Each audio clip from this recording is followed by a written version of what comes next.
Josie's, can you switch the main menu music to Resolve? Second game for, is it not already? Joseph Anderson. Thank you. Ah, fuck.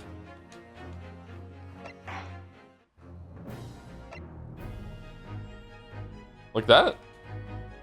Why does this say new game? You didn't continue. Oh, I just hit the wrong button? Okay, fair enough. Sorry. Links out, Windows setup. I already drank my coffee, so I have a Coke. First couple sips are gonna taste bad because I can still taste coffee in my mouth. Ugh. Ugh.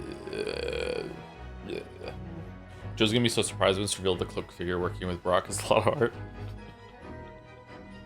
The crime scene photographer extraordinaire, time traveler, lot of heart.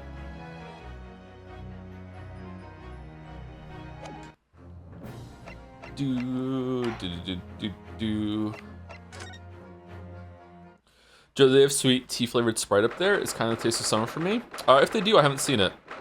I'm off tea. Last 2 or 3 times that I had a cup of tea. Sorry, I should clarify. I'm talking about orange pico tea, like a Tetley.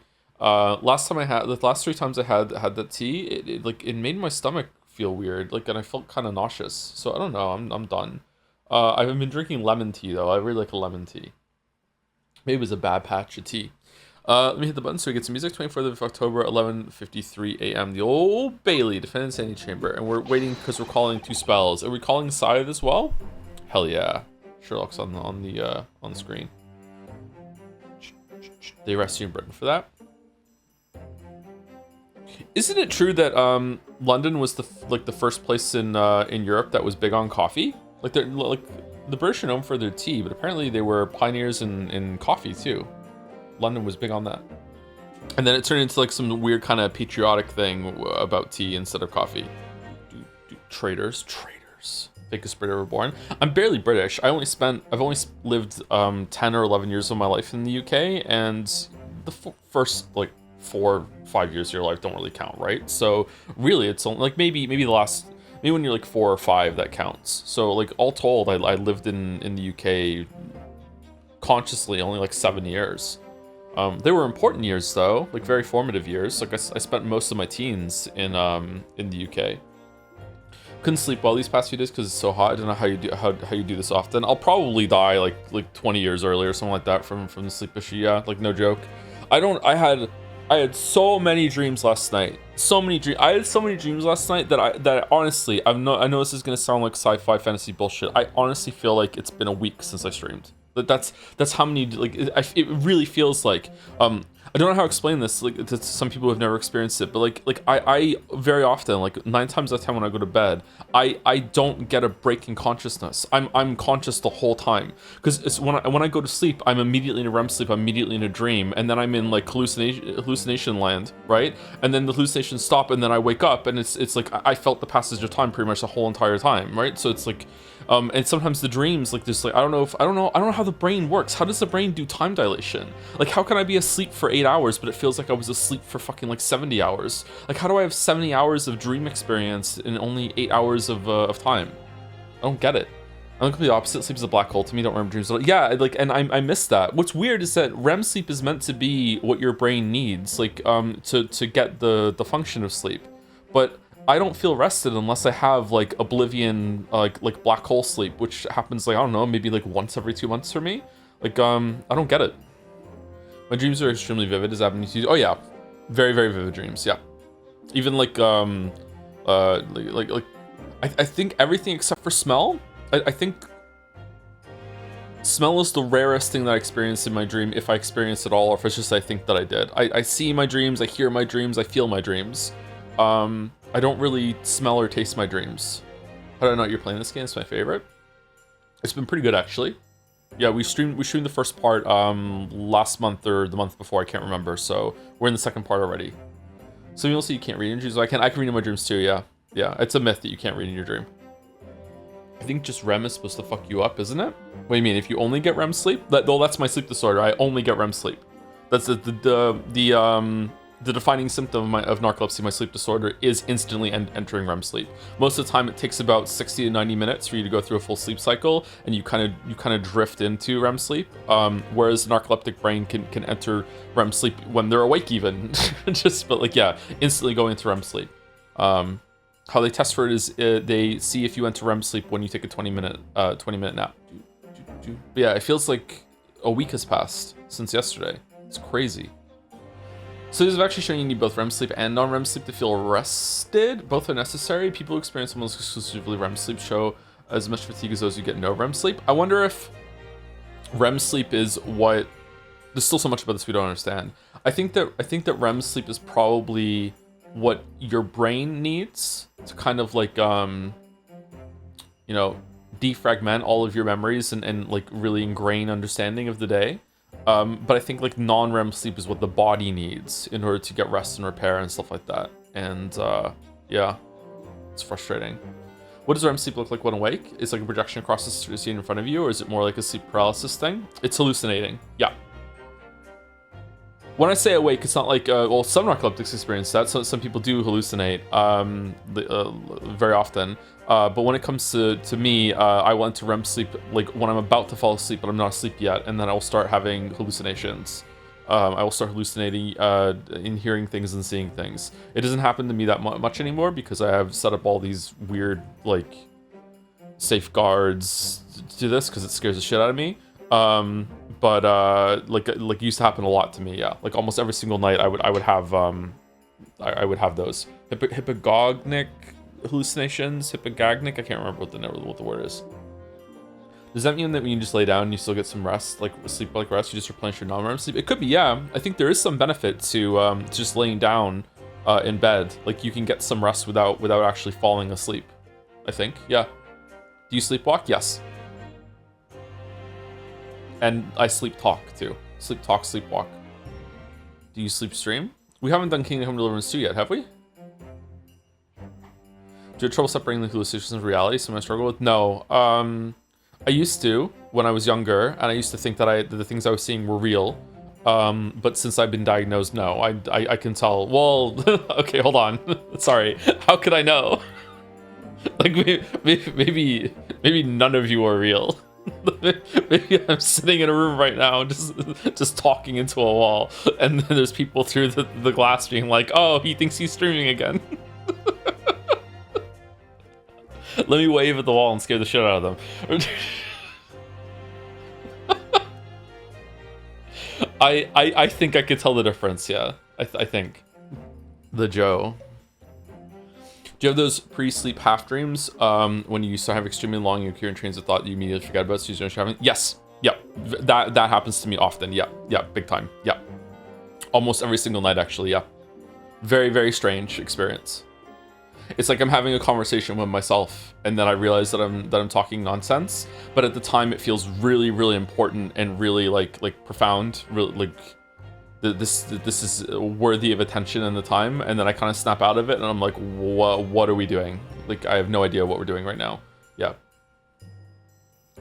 I think I've gone into that mode maybe once or twice on stream, and that's when I've cut the stream. I've been like, I have to go. Like the time in Baldur's Gate 3, it's like, yeah, I just fell asleep and the thoughts are becoming weird. We have to go, right? That combined with the intrusive thought of like, hey, that word that you shouldn't say on stream, don't say that word, don't say that word, don't say that word, with falling asleep with the incoherent train of thought, it's just like no. we're done. We need to go. The one story about the guy who saw a fucked up lamp one day and then woke up for an alternate life in a 20-year coma freaks me out. That's almost certainly a writing exercise. That's not true. Going on and telling lies on message boards is one of the favorite things, pastimes of writers.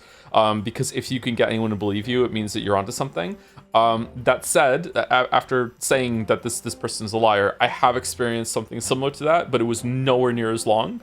It was a period of weeks that I was in a dream. It was before I had kids, and I had a dream that I had a daughter, like I had a kid, and I experienced like weeks of being a father in a dream that I was locked in for a while, and I did experience like in a strange way some amount of mourning when I woke up. I was like, I was upset for like more than a few days, like to being like what the fuck like is going on right now. And I've spoken about this before. The most fucked up anything has ever happened to me is being stuck in multiple layers of dream loops. Which is that I wake up from a dream into another dream, and I'm sure that I'm awake, and it turns out that I'm not awake, I'm still in a dream, and then to the point that I would go out and talk to someone about the dream, that I was stuck in a dream loop, and then I would say, like, wouldn't it be funny if I was still stuck in the dream loop, and then I would try to wake up, and I would wake up again, and then I would go and talk to them, and I would say, and then they would say, wouldn't it be funny if you were still stuck in the dream, and they'd wake up again. I can't remember how many I was on, I think 4 or 5, and there have been a couple times in my life where I've said to myself, I wonder if I'm sleeping right now, I'll try to wake myself up, and I have. Not very often. It doesn't happen that much anymore. Again, I've developed all these safeguards. But yeah, that's really, really profoundly fucked up. Like, yeah, really messed me up for a while. Did you wake up? I hope so. Can we read a funny Reddit post from your subreddit instead of the bad one and read the future stream memes one? Oh, I saw that. Yeah, I didn't read it all. Yeah, we can read that one. Is there anyone on the subreddit that is a mod there, or the subreddit owner that is still active in the community? Because I feel like that is I feel like whoever set it up is gone. But if they're still watching the streams, I would like to hear from you. Flashbang warning. Gonna be the whole screen's gonna go white in 3, 2, 1.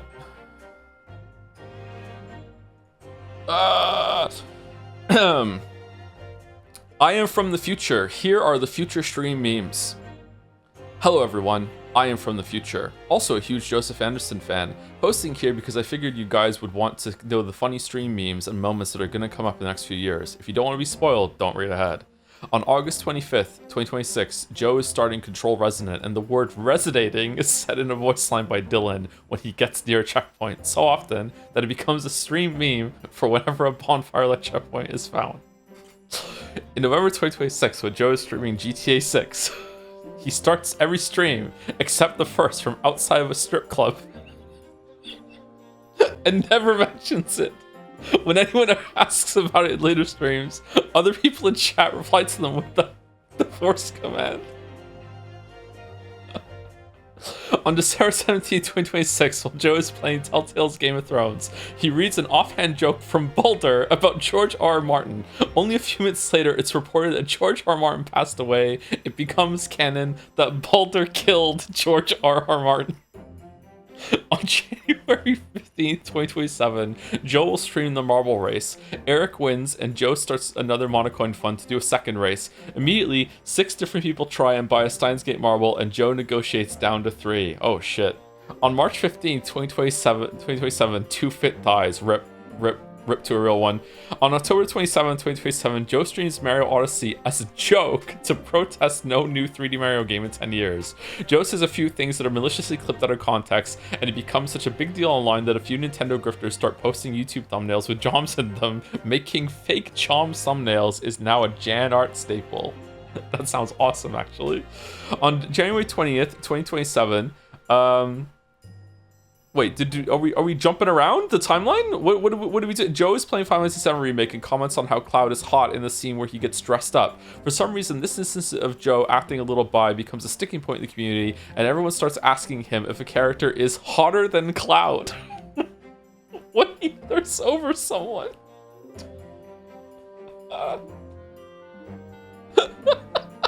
On September 6, 2028, Joe gets 1,000 subs from a viewer who says they have recently become incredibly wealthy, saying they're willing to pay him the $1 million to read Steins Gate. He is incredibly flustered, thanks them profusely for the subs, but doesn't believe them. The chatter donates another 1,000 gifted, and Joe is stunned into gibberish for a few seconds. Jed say a 2028 Best Noise winner, but ends up refusing vehemently. The viewer gifts another 1,000, says they'll just do it through subs if he says no. Joe is more uncomfortable than anyone has ever seen, and ends stream telling them to get in contact with him on Discord. Next stream, he says he politely refused the money. Damn. Elon can't make me read Steins Gate. On December 11th, 2028, Joe starts that December special stream series. Unbeknownst to everyone, Joe starts up Steins Gate. He reveals he did take the money to finally move out of Moncton. He does not disclose where he lives besides not fucking Moncton. The community makes a joke about lying where Joe lives in increasing elaborate, ever-changing ways in order to respect Joe's privacy whenever the topic comes up. Aw, base community. During Jetsea 2029, Joe shadow drops nostril. My god, the nostril fucking callback? Holy shit! A real adaptation of the stream joke into the killing game story he's wanted to write. Half of the community kind of knows already because all the artists and other community members contributing. Yeah. On May 6, 2031, Joe starts fire out of 3 houses.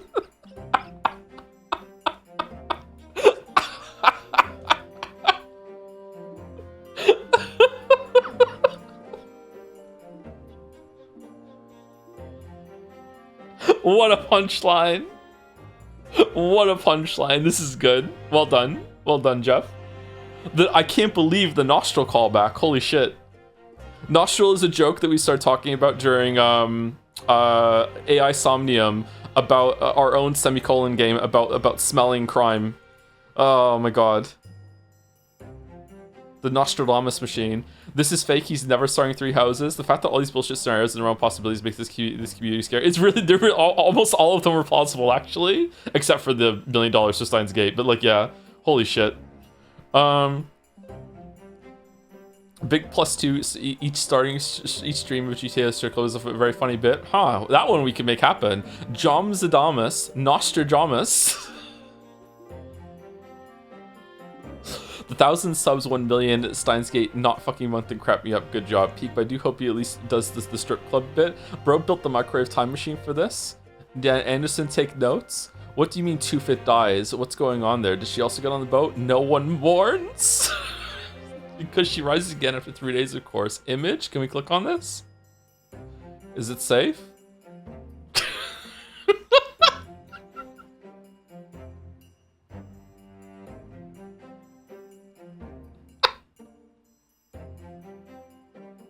Oh no, we're gonna start a cult. Oh no, no, no, no, no, no, no, no, no, no. This is a banger. Good job, chatter. Ah, petrifyingly plausible post. No one mourns. Soseki-san, 2-Fit-san. You could make a religion out of this. That's a fucking banger YouTube video. Is that the best YouTube video of all time? I think it might be. It's a contender. History of the world, history of everything. I can't remember what it's called. I think that might be the best YouTube video of all time. Did the Zoomers watch it too? Top 3 without fail? Oh yeah, it's in the top 3. I don't know what would beat it, but I think it might be the best one. Link, you've almost certainly seen it. Kid slapping the head on Death Time to Marry music. Oh, that one's great too. That one's great too. Holy shit.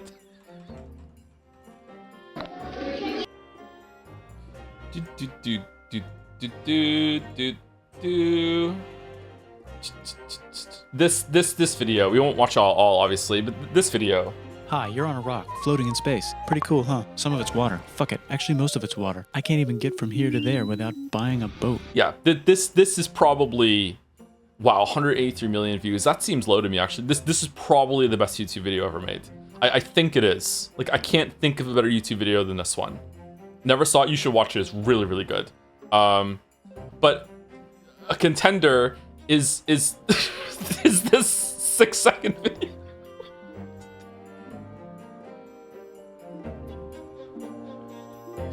Whoops, sorry one, sorry.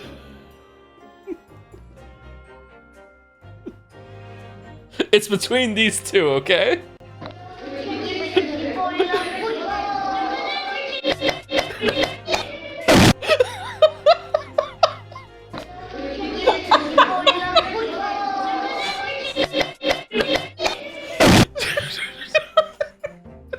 I don't know. They're both really good.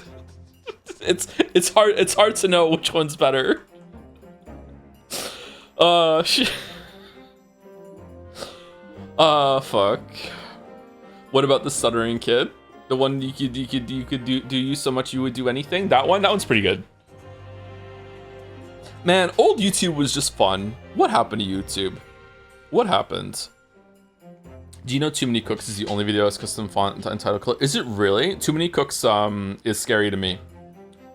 Surrealist kind of horror can get me for sure. That's the most effective type of horror on me. Is when it feels like the whole world is going crazy. Absolutely, 100%. Too Many Cooks is scary to me. Catchy song? Oh, it's very catchy, yeah. That's the whole point. Some might even say it's too catchy. Horrifically catchy. Have you not heard any Bill Worth's music? He has 500 songs. He makes music? I didn't know that. Sorry. I only know from that video and one other one, I think. History of Japan, I think, was the other one. I barely use YouTube anymore. Hey, Mark. Oh, what do you do then? Twitch, or just not on the internet as much? I use YouTube mostly for music nowadays. I'll just have some music going on in the background, and that's just my music tab. And sometimes a podcast. Like, I've been listening to the Rest of Science podcast quite a bit. Checking in, you're still a piece of garbage. Thank you. I should have a podcast and a safe. I should have a safe and a podcast. And a skull. I need a skull. Yeah, I need a skull. Yep. Don't know if you can ask this when Deltarune is fully done when you play. Yes, we've streamed chapter 1, and we had one of the biggest chat fights we've ever had at the end of chapter 1. So I think when we stream Deltarune, we're gonna have chat down the whole entire time, and then we'll be done. But if it's super long, I don't know if we can manage to do that. Like how can you beat all the chapter? Can you beat a chapter a day or no? Or some of them longer? Pretend to chat on while you have it off. I usually do that. You should still talk out loud, right? I think I did a decent job of talking aloud when we were streaming Golden Idol without chat, but I don't think I did a really good job with it without our wilds. I can't remember how Undertale went. People really liked the Undertale stream, so I guess it was fine, but maybe it was just because I was experiencing Undertale blind. I'm not sure. Anyway, let me say thank you to some people, and then we'll start reading this.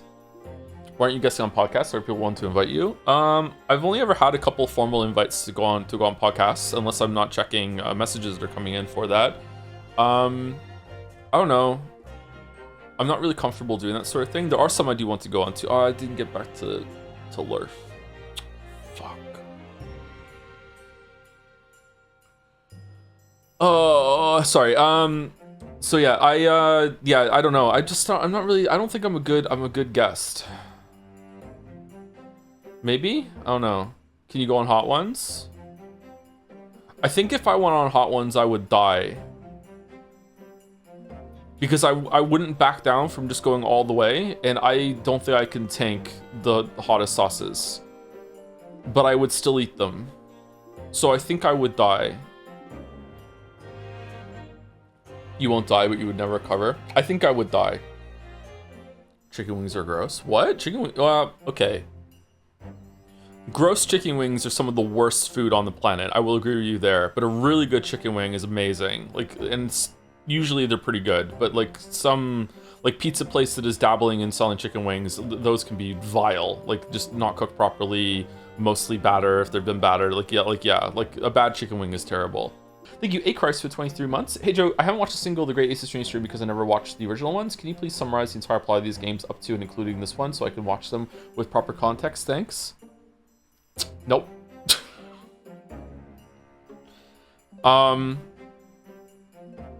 Japanese student in Japan gets framed for murder, decides to represent himself in court because his friend is training to become a lawyer, realizes that he's naturally gifted lawyer, then ends up going to the UK in order to learn how to be a lawyer, and shenanigans ensue. There you go. That's all you need to know. Everything else we do is just a vibe.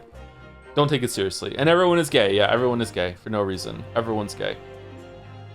Thank you, Jay Duffield, for 21 months. Joe, help. Pantheon 5 Charmless might be too much for me. Not because I'm incapable of beating any of the bosses, challenging as they may be, but because it's tedious and not fun sometimes, especially when having to start all the way from the beginning. Flying Nosk really is the worst boss. Hope you're well, by the way. Thank you for the well wishes, Jay Duffield. Yeah, the Charmless one is the worst one because it makes the game less fun. Yeah, just don't do it. I think I beat Pantheon 5 with all the charms individually, but not with them combined.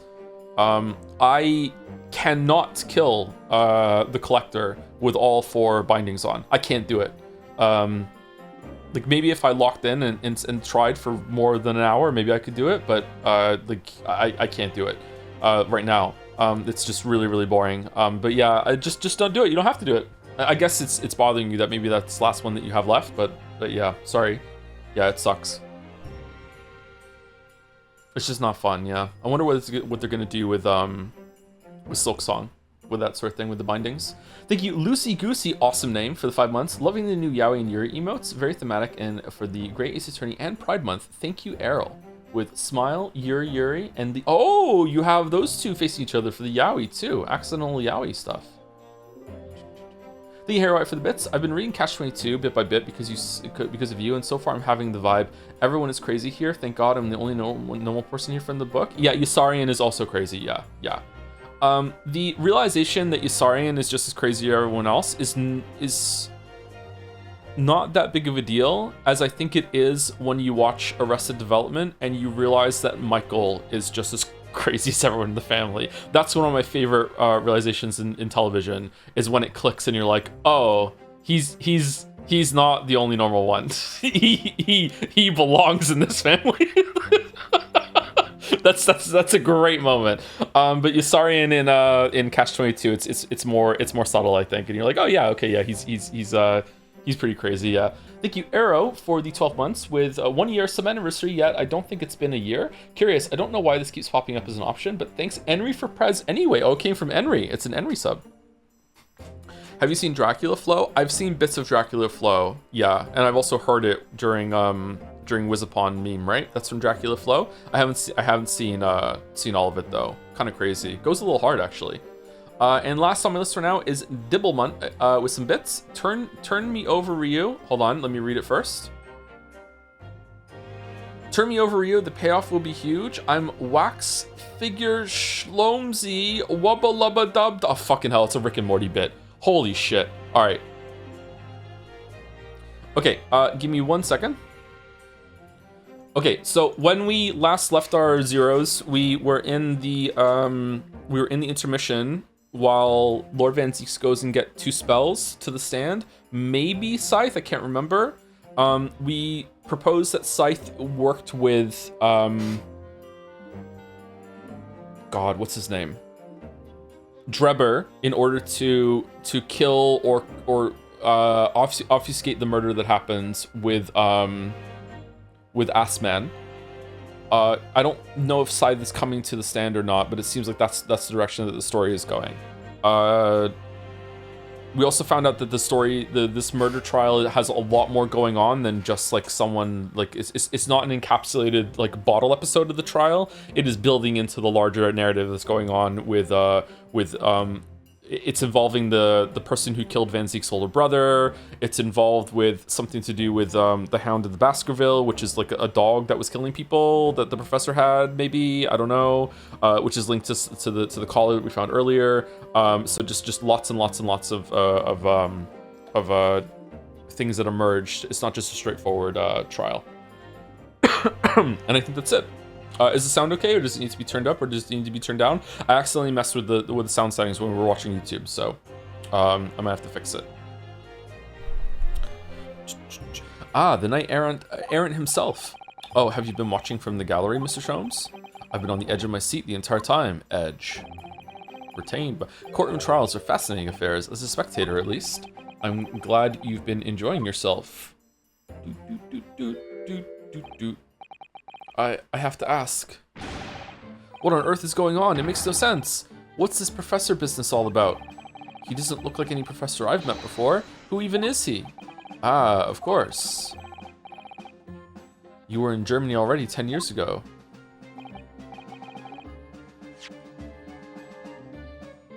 You were in Germany already 10 years ago. That is a weird way to say that you were in Germany while this happened, but okay. Yes, the professor. When I discovered he was the one who had been abducted, a sense of foreboding stirred within me. But who knew the monster would come knocking at your door? My heartfelt sympathies. Ha ha ha ha! As it turns out, Lord Van Zieks is even more intimately tied to this case than any of us realize, isn't he? Yes, how true. His great friend from university in the dock. She just keeps saying it. And now, a Waxwork of the killer who took his esteemed brother's life makes an appearance too. I imagine even the shrewd Mr. Reaper failed to foresee that kick in the teeth. An extraordinary move on your part, my dear fellow, to throw that in front of the man. You make it sound deliberate. I can't help feeling that this professor case is really very puzzling. Oh yes? In what particular manner? Well, there's Mr. Drebber, Dr. Scythe, and Lord Van Zeeks. It seems that everybody in the trial has a link to the case somehow, except for us. Yes, in fact, I alone am not a member of the set, and yet you're the one who is, you know, the culprit. Though that leaves me as an empty set, all alone with no intersection to any other. Excuse me. Tusspells? Oh. Dr. Scythe! Ah, Dr. Courtney Scythe. Nay Stevens. Good day to you. The court scythe? Scythe of the court? Huh. Okay. Hello, Sholmes. That was very shrewd of you. What in particular, pray? You requested that 10-year-old autopsy report from Gregson, didn't you? Why would you assume such a thing? Because Gregson told me. Ah! To think it's been 10 years. 10 years in the laboratory, wielding my scalpel. I smell of nothing but corpses and disinfectant. A policeman on the jury had a lot to say about you as it happens, Dr. Scythe, and I've accused you of being complicit in what happened. I'm hoping that you'll take the stand and tell the truth about what really happened. That certainly won't be possible. Lord Van Zeeks won't be summoning me as a witness. Lord Strongheart has forbidden it. Why can't we summon you as a witness, though? Lord Strongheart? Falco, the Pandora's box you were warned about is the professor case. But please don't make the mistake of thinking you'll get any information about it out of me. But attempting to hide from the truth, that's cowardice. A pout. I've always fought crime in the way that I see fit. Too fit? I have no regrets, none at all. And that's all I came here to say. So, good day to you. Oh, you just came here just for that?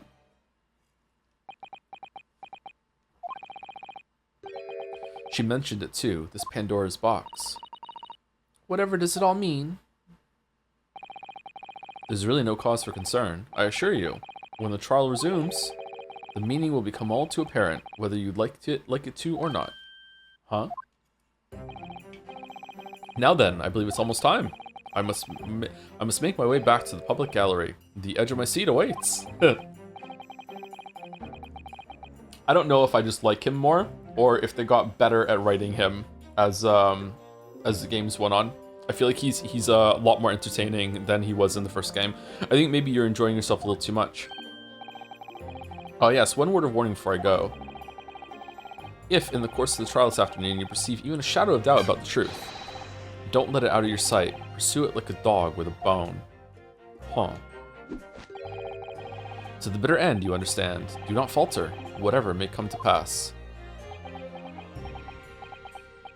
Alright, I understand. Thank you. I don't. Good. I should make myself scarce then. Like dum-dum rounds. I purchased a bar of caramel earlier, so I shall be gnawing on that as you gnaw away at the truth. What did that warning from Sir Sholmes really mean, I wonder? Especially the bit about whatever may come to pass.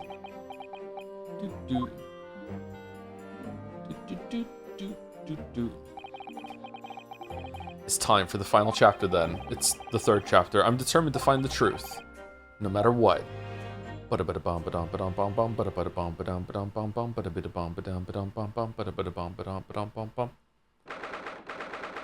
24th October, 12:40 p.m. The old Bailey courtroom.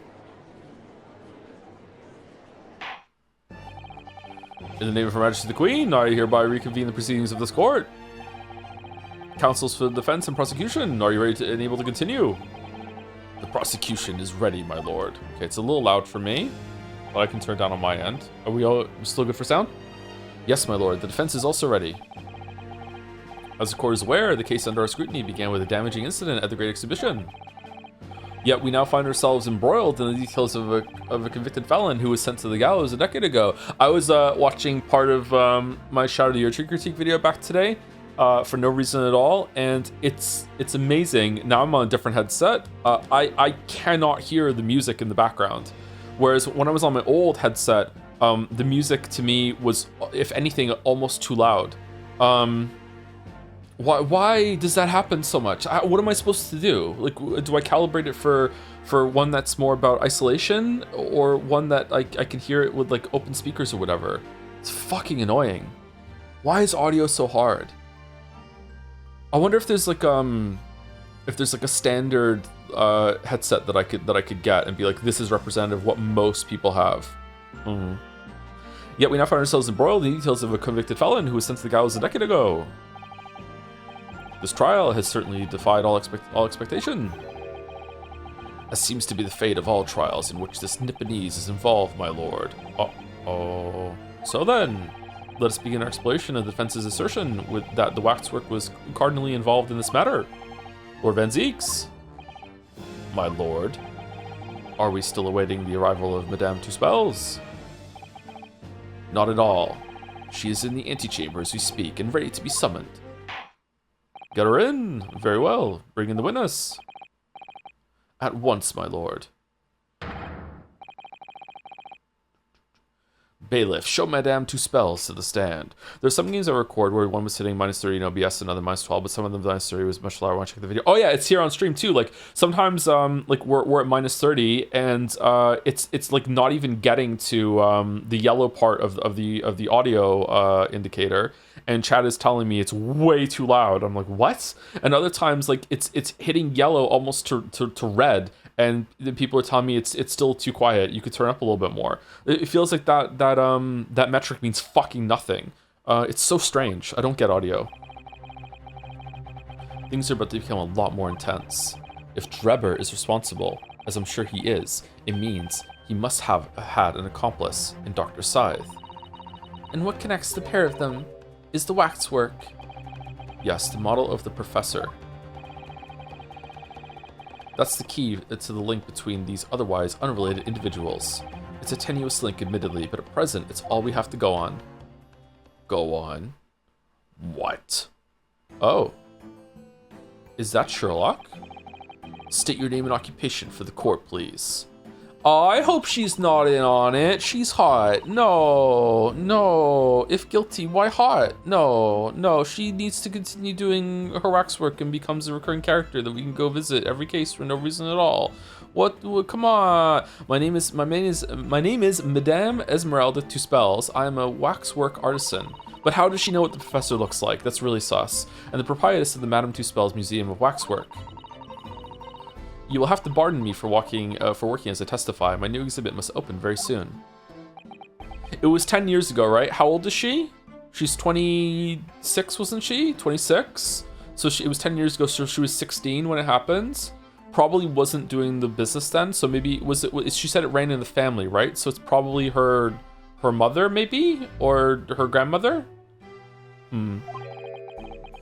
Oh, he finally gets a statue, does he? Now are the two of them in the world? Now there are two of them in the world. Oh my, what expression is she carving onto that face? Is she hotter than Cloud? Alright, this is what we're doing, huh? Yes. A number of days ago, a particular waxwork model was stolen from your museum.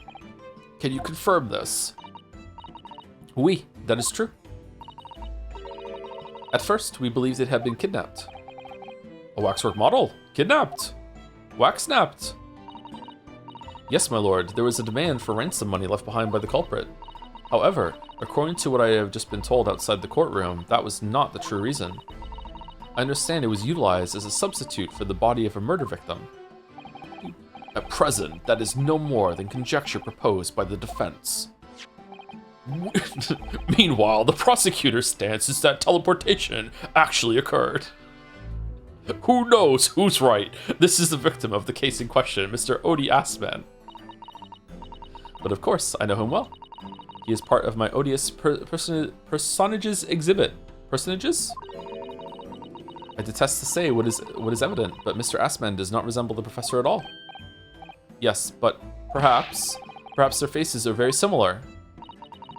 Are you suggesting that we should see now the demasked visage of the professor? I have here the key, but it is strictly forbidden to open the lock. Whoa. Key holder Tusspells? Like, let's go. Let's open it up then. This is absurd. Pardon? I don't know what face you've carved onto your fancy figure beneath that mask. Clearly, it won't be that of the actual killer. Indeed. The man's identity was never made public after all. The trial took place in a closed court. The proceedings were strictly confidential. The condemned man was summarily executed. His identity remains a closely guarded national secret.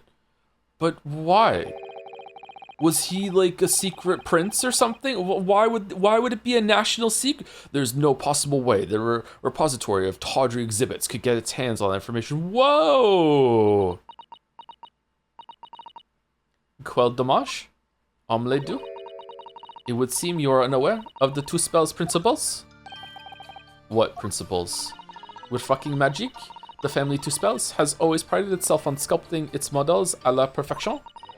Every detail, including the visage, is fashioned with complete fidelity. Et voila, our principles. There is a well-known legend about the Tusspells waxwork from the time of the French Revolution. The what? A member of the Tusspells family is said to have made a waxwork of the queen who was executed. Oui, that is true. It was a century ago now. The accent, it is drifting. I believe the queen's face was carved in the minutes following her death, actually at the guillotine site. You are correct. The model is on display still today in the House of Horrors. We Tusspells will stop at nothing to obtain a faithful replica of our subjects. I like her so much, I don't care she's French. Dear me, a somewhat disturbing tenacity of purpose. It is the only way to obtain a truly lifelike representation of the subject. And it has been my family's secret for generations. Do you mean to say that beneath that mask? Persona? Did you see the news? They actually changed the Baileys. None of the fucking voice cast is coming back for Persona fucking 4. Fucking bullshit. What's the point then? They changed the Baileys. God damn it. Rip hello, this is Yukiko. Waffles. You want to go grocery shopping with me? I think that's probably going to be an improvement, but Laura Bailey not doing Risei, just the character's destroyed. Japanese cast is the same. God damn it. Wait, the true visage of the killer is there. This is ludicrous. It's out of the question. The professor spread terror throughout Great Britain. It's becoming worse, more the racist. As a result, the Madame Tusspells special exhibit remains extremely popular even today. The killer emerging from his own grave. It is a sight to behold. You should come. I should. I think, madam, it would be beneficial to hear your formal testimony on this matter. You will explain every detail of this macabre model and your personal involvement in its creation. Creation? Oh no, it's French Dutch. Le order. With pleasure.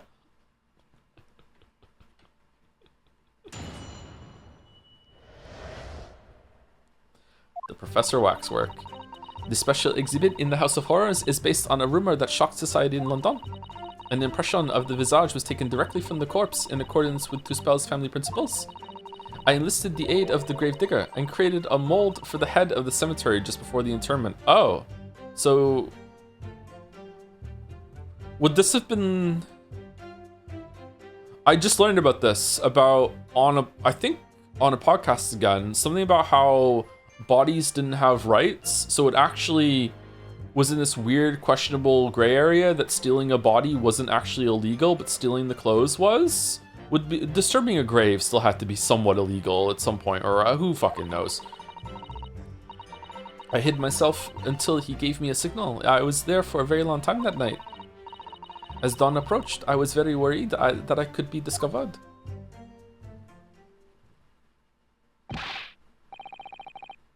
Really? Yeah, like corpses were robbed for people to perform experiments on them.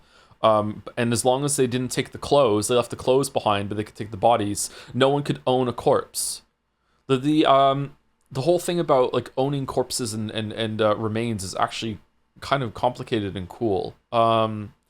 But like I can't imagine that if anyone ever like if a policeman ever found someone robbing a grave, and they come over and like, what are you doing? Like I can't imagine the robber being like, well, hold on, I'm only taking the body, I'm not taking the clothes. You can't get me, copper. And the policeman's like, well, he knows the law, can't do it. Like there must have been some sort of like, you know, digging it up is illegal or whatever. Like it has to be. Anyway, the gravedigger, the man sanctioned this. Ooh. I will do that is necessary to achieve the true resemblance my family is celebrated for. I thought grave robbing was still illegal. Well, that's the thing is that because no one could own a corpse, there's no property that's actually being robbed. So robbing the clothes or anything that was buried with the corpse, that's robbed. I guess disturbing the coffin would be maybe a problem. Maybe like it would be vandalism of the grounds, but because like there was this legal area that corpses have no one can own it, but also there's no rights around them. They're technically legally not stealing anything. But that, yeah, I don't think that would actually. I don't actually think that would fly. Yeah. Oui, I will do all that is necessary to achieve the true resemblance my family is celebrated for. Basically, back then, corpses like were in the same area that AI creations are now when it comes to copyright. So, you know, you can't copyright something that AI makes, and you can't own anyone who's dead. So, you know, it's the same thing. It just loops back around. Nobody else knew. Only the gravedigger. What harm did it do, huh? So you truly saw it. The face of that monster. Oui? Naturally. I was aware at the time that his identity was a secret. But Tusspells would not be Tusspells if we did not insist on absolute fidelity to our sculptures. I don't believe this. I myself have seen the special exhibit at your museum, madam. A truly book. What do you mean you've seen it? Okay, so he's had the mask on the whole entire time when he's on exhibit, even though it is real underneath it. Okay. You didn't think to question it? Okay. A truly blood-curdling scene in which the murderer is emerging from his own grave. The scene it depicts was the subject of many rumors in London 10 years ago. I have here a newspaper from the time. The special exhibit was based upon the picture in this article. It was the most detailed account of what happened, as reported by the eyewitness who saw it. The 10-year-old article has been entered in the court record. Newspaper article recounting the tale of an eyewitness to the alleged resurrection of the professor from his grave in the night of execution. Okay, well, what does Drebber have to say about it? Man rises from the grave. It's too absurd for words.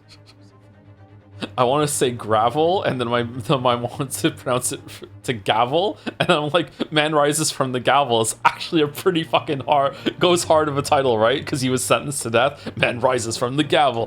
The public enjoyed absurdity, monsieur. That is why I have reproduced the scene as carefully as possible in my museum. And it's a waxwork from the exhibit that was stolen some days before the incident at the Great Exhibition, wasn't it? Why? That is correct. The professor you see before you here. Most puzzling.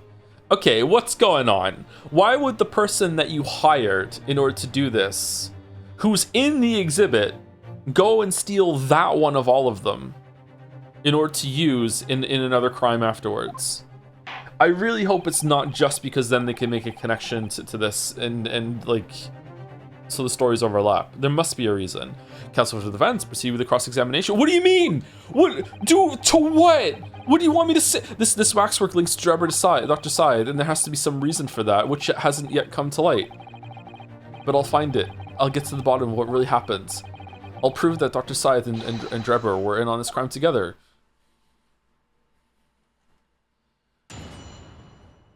The Professor Waxwork.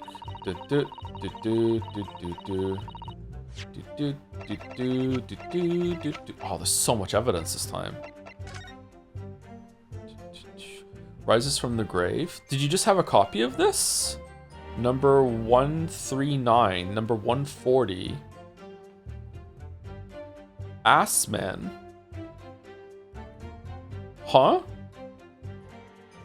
Assman, this is an artist's rendition, right? So Assman drew the picture?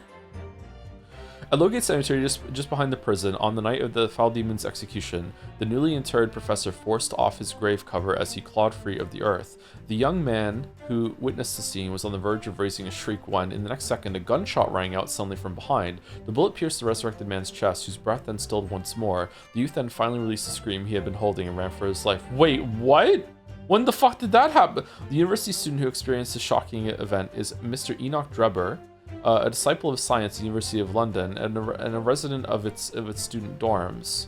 Mad sheep rampage, unexplained phenomenon grips Oxfordshire region. Locals reported a most remarkable circumstance in which folded sheep were seized with sudden fright and leapt from fields and pens. Not even Charles Darwin to receive a Copley Medal. This year's recipient of the Royal Society's most prestigious award is Mr. Charles Darwin for his highly important contributions and researches in the fields of geology, zoology, and botanical physiology. Mr. Darwin joins the ranks of such monumental figures as a bunch of bullshit. The Great Stink. Parliament is finally to address the foul issue. After a great many years, Parliament has, at long last, resolved to relieve the citizens of London of the horrifying stench that carries on the slightest breeze and lingers in the nostrils of every man, woman, and child. A great sewer system is to be built underfoot that will divert. Ooh, okay, that's good. I like a sewer system. Was the Baal Mask to blame for the Great Blaze? The fire that engulfed the popular theatre continues to draw attention as it reports that Her Majesty Queen Victoria herself visited the Royal Italian Opera to inspect the site and offer words of condolences to the theatre's owner, Mr. Frederick Guy. Wow, the Queen actually doing something? This is actually fiction for sure. The theatre has been under lease to famed magician John Henry Anderson. Oh, I'm an Henry now. I'm Henry Anderson. And there is some speculation that the blame for the fire lies squarely with him for his insistence on holding his Baal mask there. Could his magical tricks have played a trick on him, costing this city a great center for the arts? The investigation into the true cause is expected to continue into next month, if not beyond, according to our sources. Krakatoa eruption, fucking rip. I like it when you can read the side stories in newspaper articles and stuff like that. Okay. Special exhibit in the House of Horrors is based on a rumor that shocked society in London. And that rumor would be a 10-year-old tale now, but one that no Londoner would ever forget. All right, I know just what you're talking about, I think. Of course, it couldn't be anything else. Yes, that story will never disappear. The tale of the condemned killer rising from the dead. That is the central attraction of my House of Horrors. That's why you charge extra to see it. The rumor was whispered all over the city, and it was like this. It was in Lowgate Cemetery behind the prison, in the dead of night after the execution of the killer. The interred professor slid back the stone slab covering his tomb and emerged from his grave. A young man who witnessed this felt a scream welling up inside him. But an instant later, he heard an ear-splitting gunshot from over his shoulder. The bullet struck the emerging corpse, and he fell motionless once more. The scream finally found its way from the mouth of the young witness, who turned and ran for his life.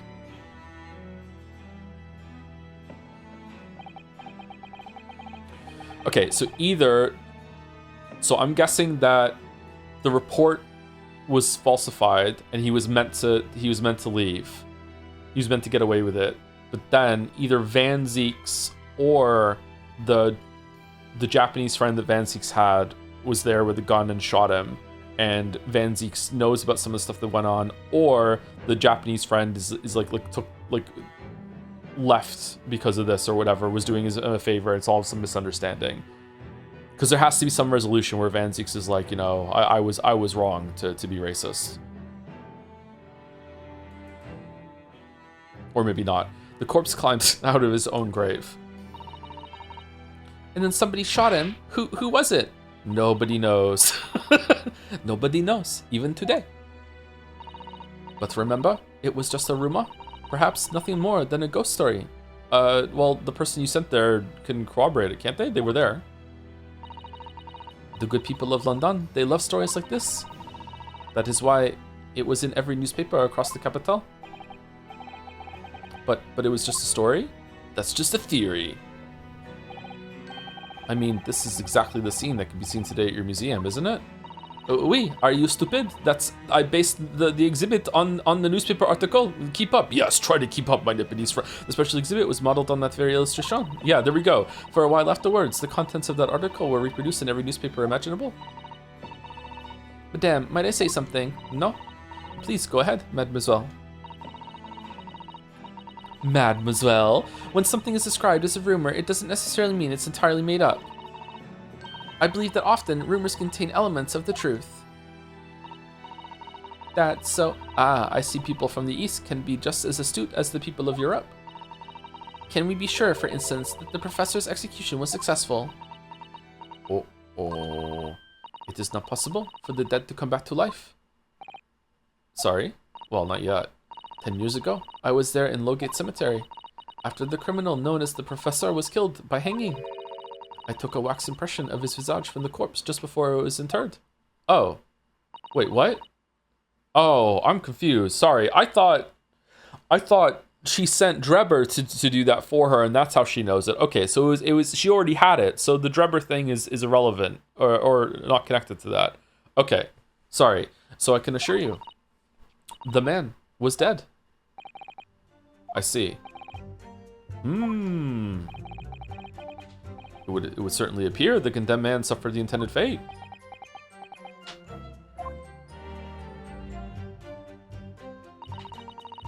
An impression of the visage was taken directly from the corpse in accordance with Tusspells' family principles.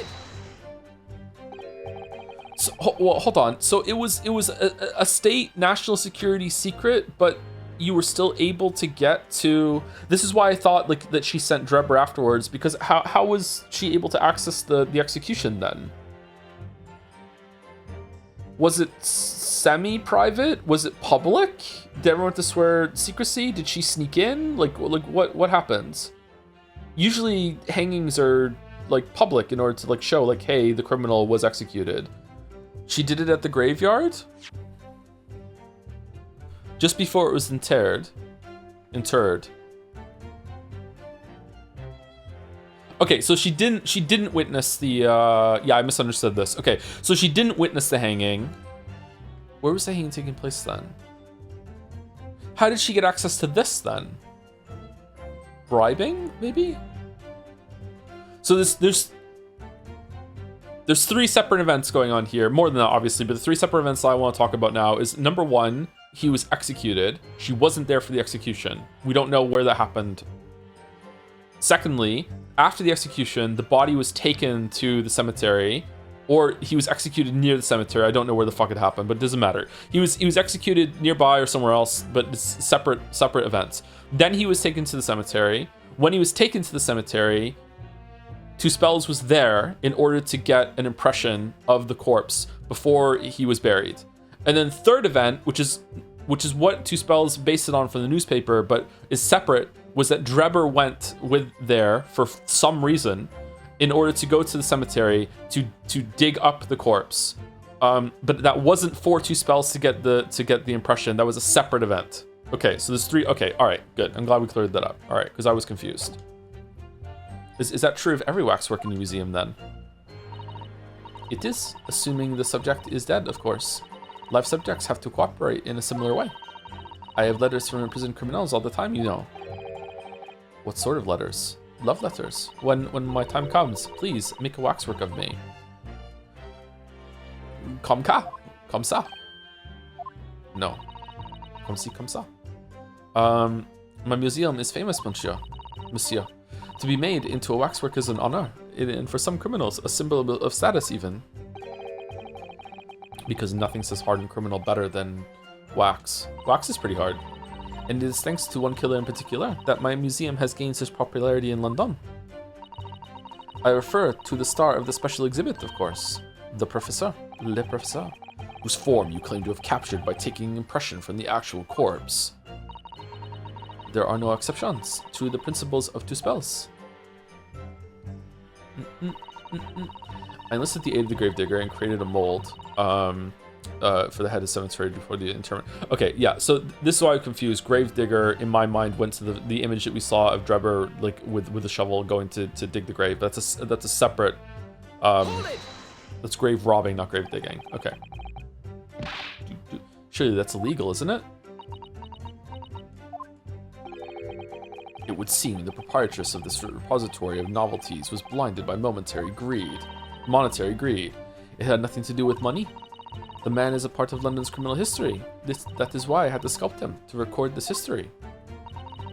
It is the raison d'etre of the Tusspells Museum. Oh, man. Alright, sorry, I had to burp. Hopefully the microphone was muted. But if the man was convicted in a closed court and sent for immediate execution, then surely nobody but the members of the judiciary present know the killer's true identity. I assure you, behind that mask is hidden the true face of the professor. Do you realize what you're saying? The professor's identity is a national secret. I understand. And now that the truth about the special exhibit has been revealed, it must perhaps close. Of course it will, as will your entire museum if you don't tread very carefully, madame. That could be another interesting chapter in the history of my family, I think, don't you? Oh, okay. So 10 years ago, on the night of the professor's execution, you took a wax impression of his face from the corpse? Oui? Exactamente! I hid myself until he gave me a signal. I was there for a very long time that night. You were there longer than you expected to be? I had some difficulties in capturing the subject's form correctly. As I removed the mask, the mouth of the cadaver fell open, and I had some problems with the chin. Wait, what? Dare I ask? The man had been dead for a short while already, you see. His muscles were relaxing, and consequently his chin would not align itself correctly. Oh dear, what a horrible thought. Under normal circumstances, I would have an assistant with me. However, that night, I was alone, and as a consequence, missed my preferred window of time. What do you mean? When I take the impression of the visage of a cadaver, I always wait until 3 hours after death. Why 3 hours? Is that amount of time significant?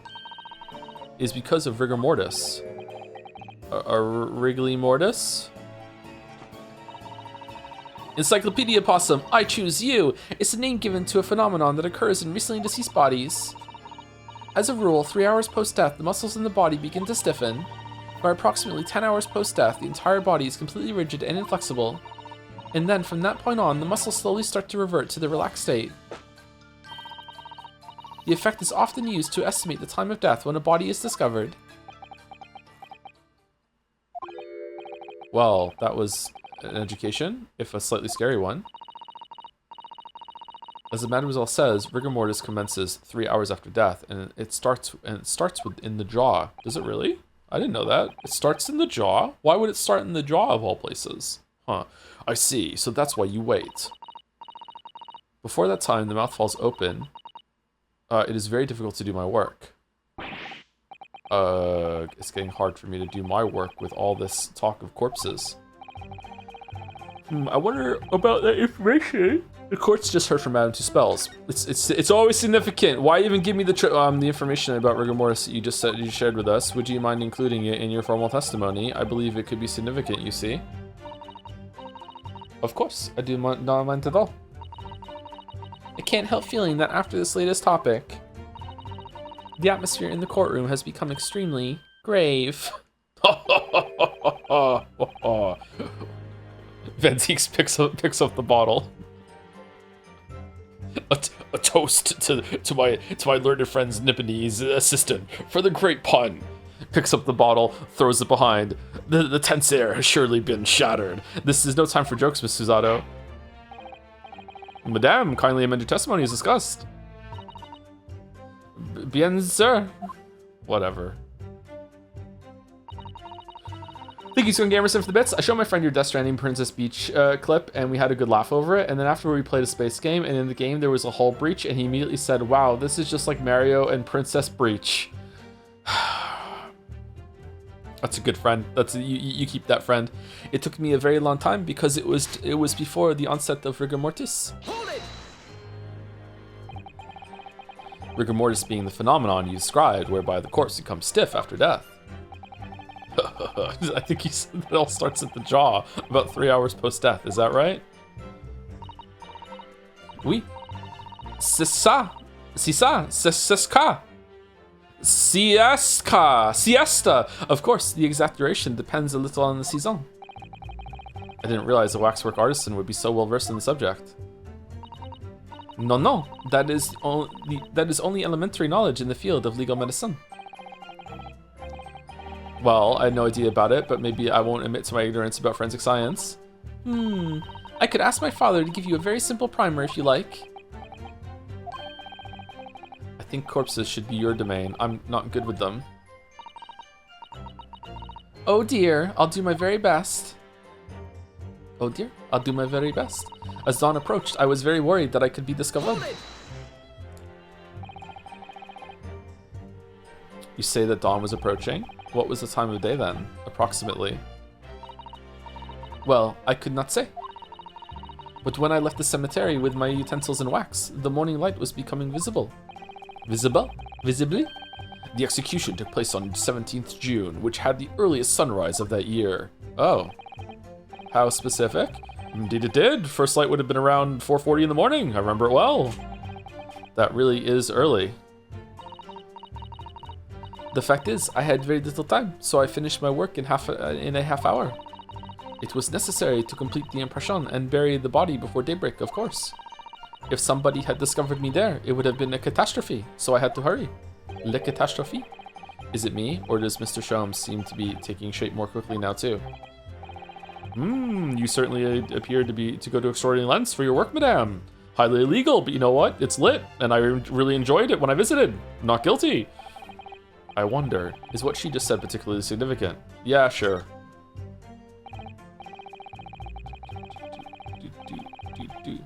Madame, those details about how long it took you to complete the sculpture in the early sunrise, could you include them in your testimony? I believe they may be significant.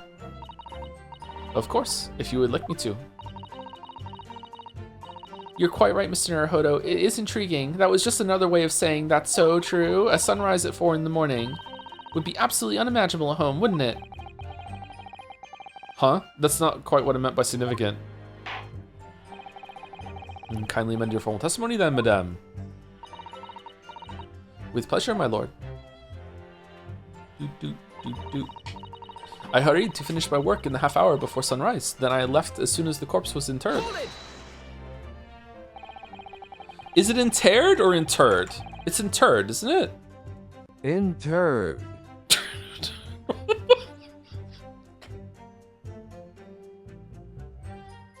What?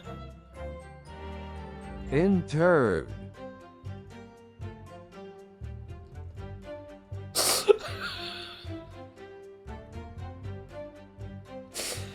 Interred. Quaras. Aww. Did you have a reason to believe you might be discovered once the sun came up or something? I had paid the gravedigger money to keep my little secret, of course. But with the morning light, I knew that the warden from the prison would commence his patrol of the area. Couldn't you just have paid off the warden too then? What, do you think I am made of the money? Look at the money bags over here with his visiting fucking student stipend. I had already paid the grave digger, as I said. You cannot buy the silence of everyone, or the secret is no longer a secret, huh? The sunrise was at 4:40 a.m. that day. How is this important? Which means that it would have been around 4 when you began your sculpting work. Oui, that must be correct. For that would be when the gravedigger gave me the signal to come out of hiding. So, that's all I have to go on. What's your feeling, Mr. Naruhodo? For some reason, Dr. Scythe went along with Drebber's plan. Now, if that's really true, then the professor is the only other thing we know of that links the pair of them. So I feel sure that Waxwork must be a clue to this mystery somehow. In that case, you must use this cross-examination to uncover exactly what it means. Otherwise, the jurors are sure to revert their leanings and the trial will be over. I agree, but interestingly, I have no idea what the fuck to do. Uncovering what the professor has to do with all this means more to Lord Van Zieks than anyone. That's the impression I'm getting, by the way. Or anyway. Yes, as do I. After all, he has a profound connection to the professor as well.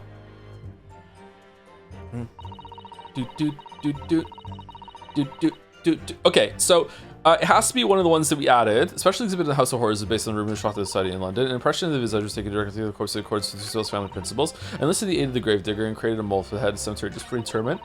It took me a very long time because it was before the onset of rigor mortis. Okay, so if it's, how is it you say it took you a very, very long time, but you were you still did it in 30 minutes? Is there, see, I don't have context. Maybe she said that and I didn't process it because I'm reading out loud and I can't process anything that I read out loud. Is how long does it take to get an impression? Like 10 minutes? Is 30 minutes actually a long time? Like, I have no idea.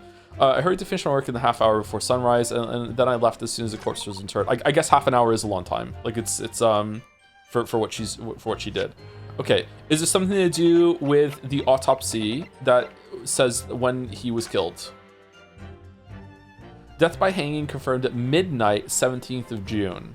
Okay, so there was something about 3 hours, right?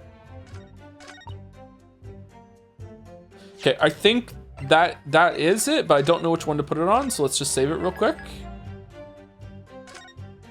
Like, that was 4 hours, and she said rigor mortis 3 hours, so something about the jaw?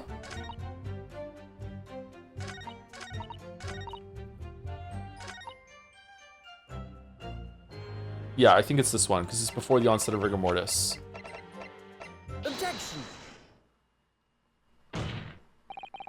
Madame Tusspells. I have here an autopsy report that was filed 10 years ago now. It confirms the death of the professor following his execution at the gallows. And? Is that a problem? I believe it is, because your testimony and a particular detail in the report completely contradict one another. Okay, so was it that Courtney is lying about when the execution happens? Or is she lying that the execution happened at all and this was a different body that was put there?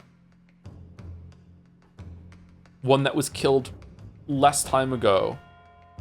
Or is Tusspells lying about this? QOE?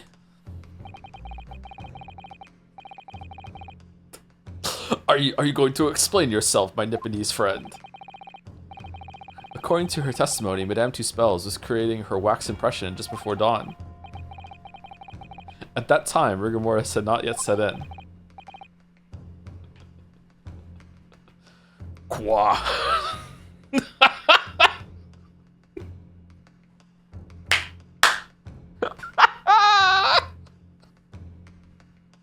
Am I correct so far, Madame? You are, yes. Oui. As I said, the stiffening of the jaw is the first sign of rigor mortis, 2 to 3 hours after death. But the man's chin was limp, so he cannot have been dead for a long time. But on the other hand, if you look at Dr. Tsai's report, it quite clearly states the following. Death by hanging confirmed at midnight, 17th June. No! If the professor indeed died at midnight that day, then by the time you were sculpting his face, rigor mortis would have already set in. Oui, yes, you are right. The chin, it would have been completely stiff. In other words, Lissamari, this report is wrong. Or she's wrong. Objection! No coroner makes mistakes when recording the time of death. The very idea is absurd. In that case, there's only one possible conclusion. The execution didn't actually take place at the stated time. Impossible! Order! Counsel, this is beyond folly. Not only do you indict the author of the report, Dr. Scythe, but you also implicate members of the staff at Barclay Prison where the execution took place. By heck, extraordinary. Not in my day. My learned friend appears to have overlooked one very crucial fact. What fact? That I don't like this. The professor died that night. Without question. Yeah, he did. Of course he did. I moved the man's limp jaw with my own hands. There was no...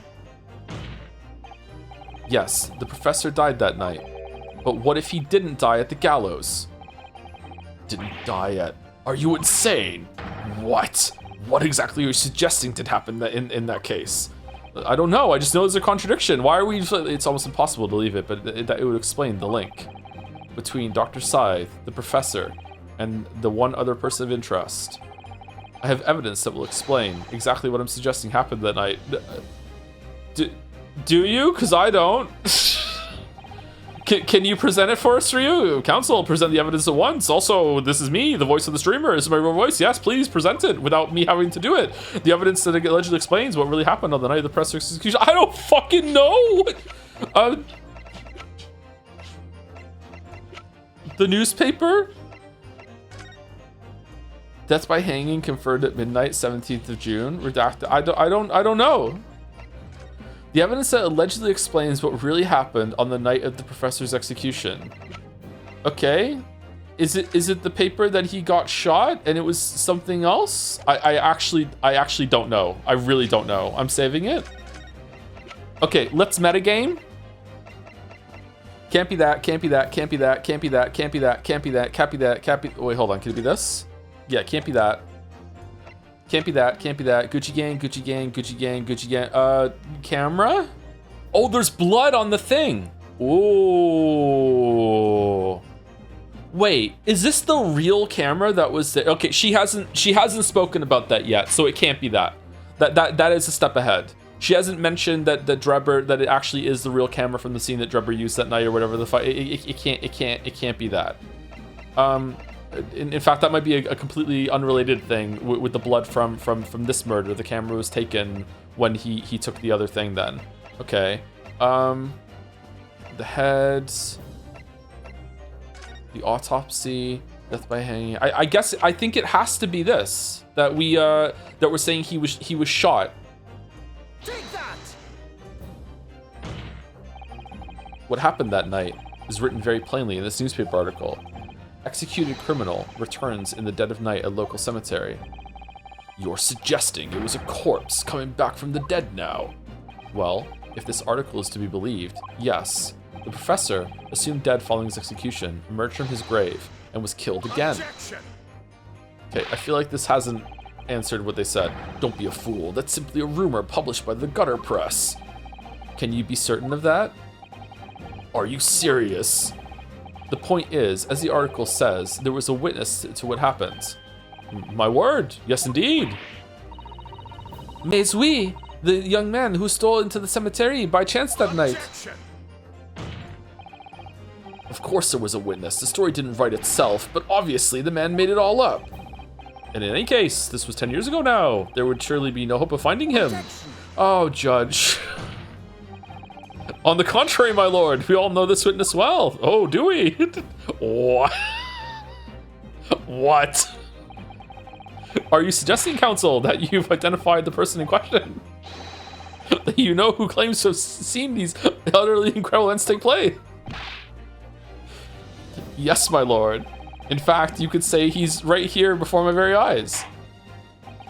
You will substantiate your latest claim now then, counsel. Who is the alleged witness of this staggering scene from the cemetery 10 years ago? What do you mean? Why do we have to do this? Take that! The man in question is Mr. Enoch Drebber. Drebber. Qua. The previous witness. The special exhibit in the House of Horrors at Madame Tusspells' Museum of Waxwork recreates that decade-old scene in great detail. The condemned criminal emerging from the grave, and beside the tomb, a young man with a lantern stumbling upon the terrifying sight. No way, what is a fucking meme now? In fucking 6 months, resonating is a meme. Just get with the times. And that young man is Albert is a 10-year younger Mr. Enoch Drebber.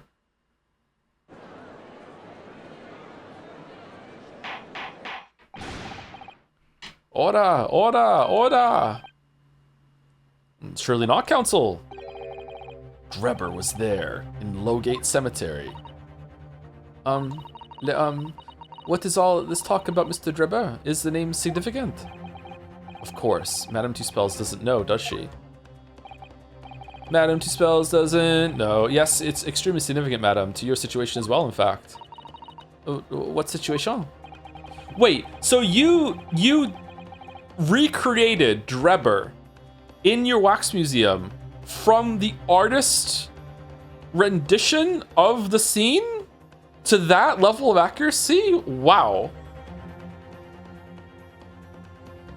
The theft of the Professor Waxwork from museum some days ago was perpetuated by the very same man. No, but that would mean. Madame Tusspells. It would appear you know the name, Enoch Drebber. Oui? Yes, I know it. But from long ago, in the past. What? Quoi? Oh my. Good gracious, quoi? Explain yourself. Tell us everything you know. Yes, yes, of course. Doot, doot, doot, doot. Doot, doot, doot, doot. The story of the young man and the terrible sight he witnessed in the cemetery 10 years ago was published in every single newspaper in London and throughout Great Britain. Yeah, we know, you said. However, in all of the articles, the witness was simply described as a certain young man. No details were published about his identity. His name was never revealed. That is, apart from in one newspaper. The Daily Circus. It is the paper from which comes the article I have already shown the court. You're saying that his full name was only publicized in that article. Goodness me, yes, here it is. The university student who experienced this shocking event is Mr. Enoch Drebber, a disciple of science at the University of London and a resident of his student dorms. Unbelievable.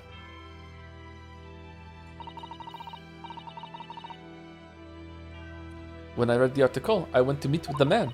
His discovery of the condemned criminal coming back to life in the cemetery in the dead of night would make a perfect exhibit from my House of Horrors, whether it was the truth or not.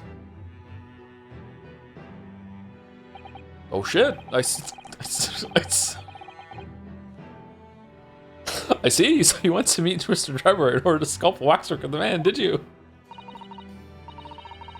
Exactament. He was studying science at the University of London in those days. He was just a poor student. I paid him £5 to model for the wax. £5? That's half a hot air balloon ride. What the fuck? And since that time, it has been in my museum to recreate the scene of terror from the cemetery.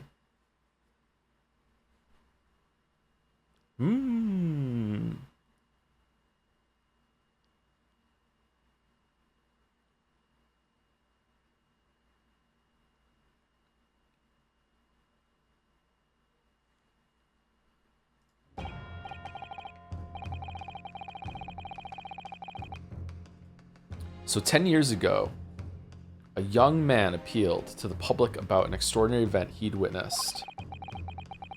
A criminal who had been put to death re-emerging from his grave in the middle of the night, but the public treated his claim as nothing more than an amusing anecdote that was soon forgotten. 10 years later, the same man steals a waxwork model of the executed criminal, ostensibly to use as a body double for the victim in the case we're discussing here today.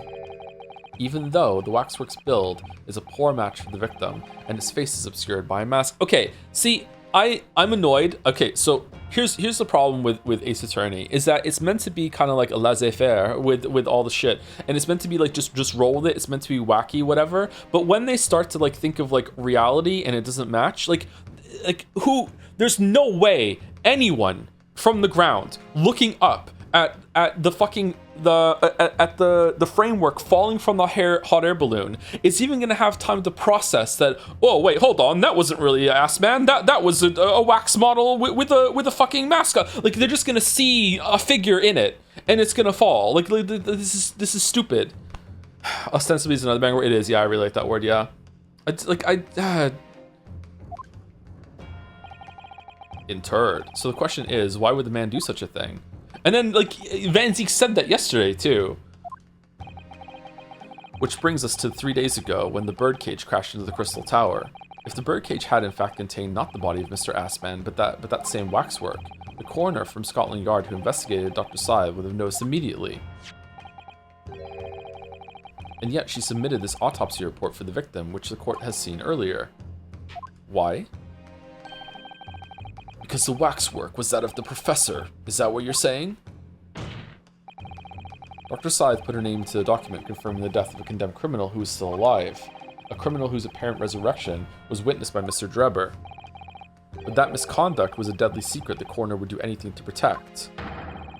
Which is precisely why Mr. Drebber used that particular waxwork as the body double. Oh, is it trying to send a message and he just knew that Scythe would be the one to investigate? Is she the only coroner in London? Surely not. But the mask was on it. How could she have realized the mask? Was the mask not on it? Did he also take the key and put the mask back on again, or what? Arrgh. My lord, this court must summon Dr. Scythe to the stand. The defense is determined to find out exactly how the coroner and Mr. Drebber are connected. Uh-oh. But according to the missive I received this morning through the prosecutor's office, Dr. Scythe is unable to participate in these proceedings. Is that not the case? Uh-oh. She told us so herself, didn't she? Chat, this is a flashback. Lord Van Zeeks won't be summoning me as a witness. Lord Strongheart has forbidden it. Lord Strongheart? Falco, the Pandora's box you were warned about, is a professor case. But please don't make the mistake of thinking you'll get the information out of me. Okay, so I guess what happens here then? It's just like a mistrial, or we just no one goes to prison? Someone's gotta go to prison. Something happened on the night of that killer's execution 10 years ago, and surely nobody would want to get to the bottom of that more than Lord Van Zeeks.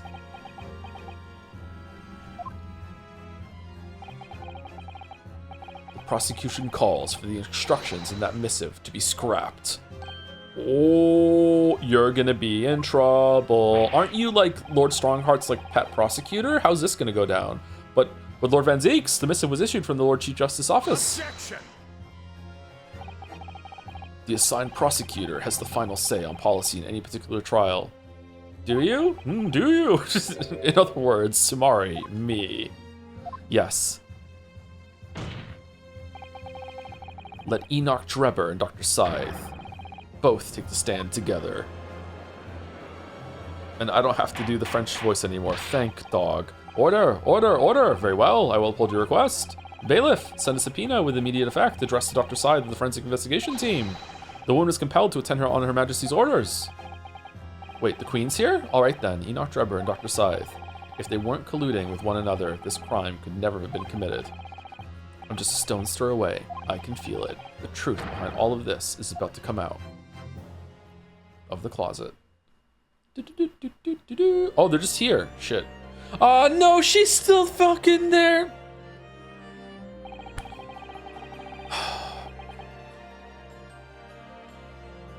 God damn it. Almost 2 hours time for it. Yeah, it's almost 2 hours. I need to pee, and I also want to get a drink. I might make a tea. Should I make a lemon tea? I don't know. We'll see. If I can boil the kettle inside, maybe make a lemon tea. Thought you liked her. I love her. I just don't like doing her voice. Voices are hard. Don't you know this about me? Like, it kills me every single time. Alright, be right back. Alright, I'm back, and I have a tea steeping, so in about 5 minutes or so, I'll go and get it.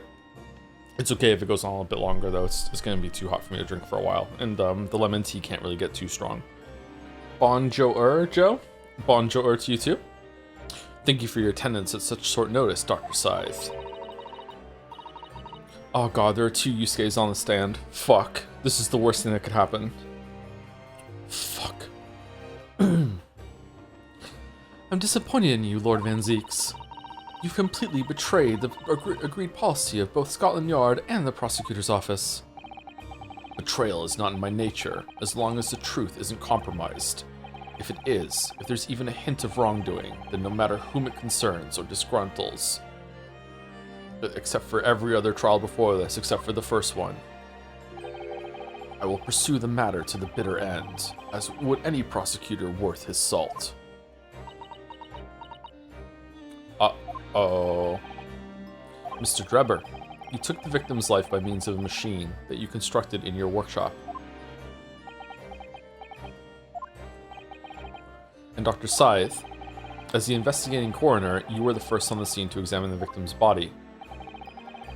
It is the belief of the defense that you collaborated with each other and were both complicit in this crime.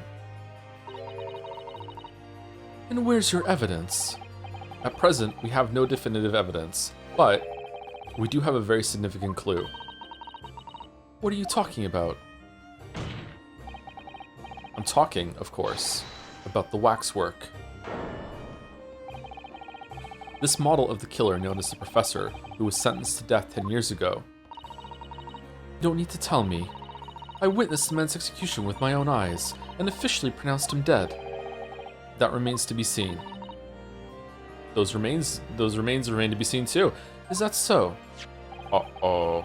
According to newspaper reports from the time, on the night following his execution, the killer came back to life.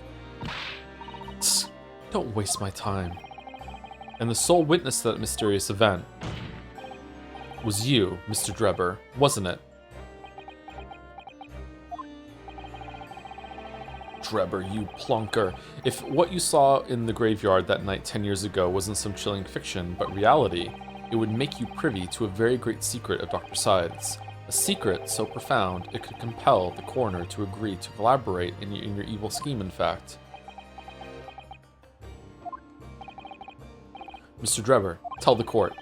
Tell everyone the truth of what you saw that night in Lowgate Cemetery. Yes, testimony, let's go, chop chop. So he was the student who saw it. You can see the resemblance actually, can't you? With the man in Madame Tusspells, I mean. Surely, he's not going to claim that's really what he saw, especially not after all these years. He was a research student at the University of London, was he? And a bit too clever for his own good, if you ask me. Menthar in the court. What an interesting twist. Wait, who's talking? You or... When at the time, not one person would take me seriously. Yet now here we are, 10 years later, and suddenly my story matters, and in a court of law too. This is close to the voice I used to use when the kids were babies to get them to talk. Very well then, if everyone so wishes. Let's be frank. The cube, and I'll tell you the truth of what happened that night for what it's worth. Uh-oh.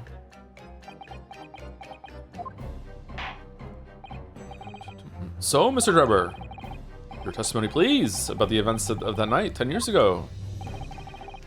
You will tell the court exactly what you stumbled across in Lowgate Cemetery. Yes, of course, as you wish. In the cemetery 10 years earlier. The reason I was in Lowgate Cemetery at all 10 years ago was for a spot of moonlighting, shall we say. Yes, the illustration in that newspaper article was based on what I witnessed that night. But thinking back now, I realized that I never actually saw the professor. Soon afterwards, I was visited by a young woman who sculpted a model of me from wax. Oh, okay, right, yeah, of course. Then I gave up on my dream of becoming a scientist, and it was all because of that newspaper article. Wait, what? Wait a minute. You're claiming you didn't actually see the professor now? Of course, you'd have to have a screw loose if you believe the corpse could come back from the dead. But, so you're saying this article is... Alright, when are you gonna say that it was the real camera for the exhibit? Not worth the paper it's printed on? No, I think that would describe it perfectly, yes. Me when I lie? If the details are in the article aren't true, then I'm going to be very upset because I like it when things are true. It nullifies your argument for why Mr. Drebber and Dr. Saib have been working together. So he's discrediting himself to cripple my argument. Tell me, witness, are you lying? You claim to have been in the cemetery on some auxiliary business. Can you elaborate? No. That's right, grave robbing to be precise. As you know, Lowgate Cemetery is at the rear of Barclay Prison, so among students at the university, it had a reputation for being haunted by the ghosts of condemned convicts. Grave robbing, you say? Yes, exhuming fresh corpses to sell is reasonably lucrative. Of course, I never laid a finger on any valuables buried with the dead. So you were one of the so-called resurrectionists, a particularly unpleasant scourge on society. Yeah, there we go. So for this is a gray area that taking the corpses is fine, but not the things that they have, which it can't actually be true. Actually, my fellows and I went by another name, the repurposers. The what? That is quite beyond the pale. You would invite divine retribution, sir? Yes, well, I think I suffered retribution enough. The Daily Circus eventually unearthed my name and put it in print. How the fuck did they find out? It caused me a great many headaches. In the end, I had to leave my university. That was the only paper with the bad grace to identify me unambiguously, I might add. I see. Out of interest, who drew the illustration for this article? Ah yes, that was the reporter who exposed me. He sketched that right in front of me as I described the scene.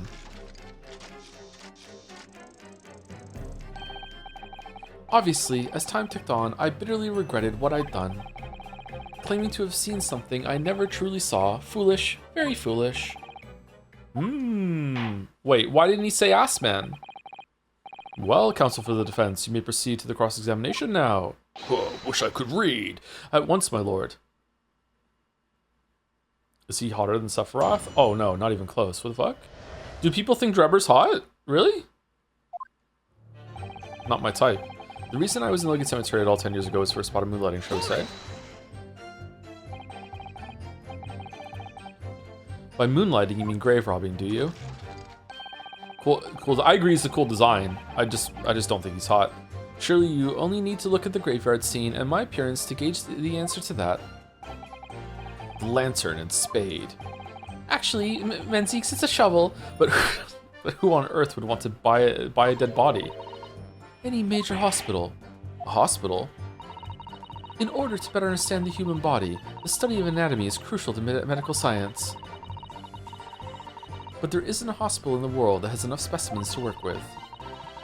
Though obviously they can't openly express an interest in obtaining more by dubious means. As aspiring scientists, we young research students had no money to work with, as I'm sure you can imagine.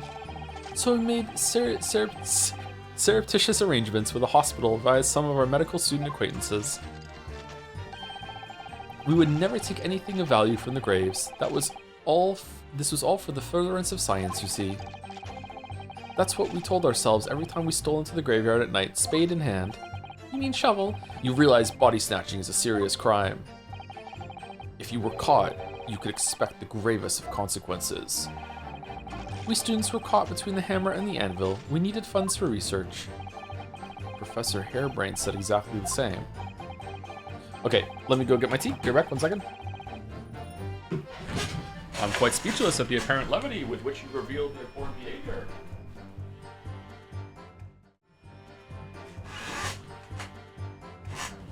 Did he do the keeps talking as he leaves the room bit? The keeps talking as he leaves the room bit is my favorite. I'm quite speechless at the apparent levity with which you revealed this abhorrent behavior. Well, if you wanted to know why I was there at Lodgate Cemetery, that's the reason. But I never expected it to end the way it did. That I regret to this day. Yes, the illustration in that newspaper article was based on what I witnessed that night. Strange happening at Lodgate Cemetery, which you now deny. Not entirely. I ran to fetch the police at the time, you know, I was shaking like a leaf. But they didn't believe a word of it. In fact, I was very nearly arrested myself. Okay, so what do you claim you're seeing now then? So you went to the papers instead. I started big with the London News, but unsurprisingly, they didn't want to know either. In the end though, it was reporters from the gossip rags, the gutter press, that came to get my story. And it spread like the plague through the capital as gossip-hungry Londoners lapped up the tale. The story was in every single paper at the time, with the exception of some broadsheets. And yet, only 2 or 3 of them actually interviewed me personally. What? Most of the accounts turned out to be very true. Started out to be very interpretive ghost stories.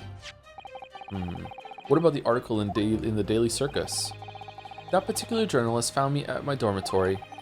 I don't know how, but he discovered my name. So I recounted to him exactly what had happened that night.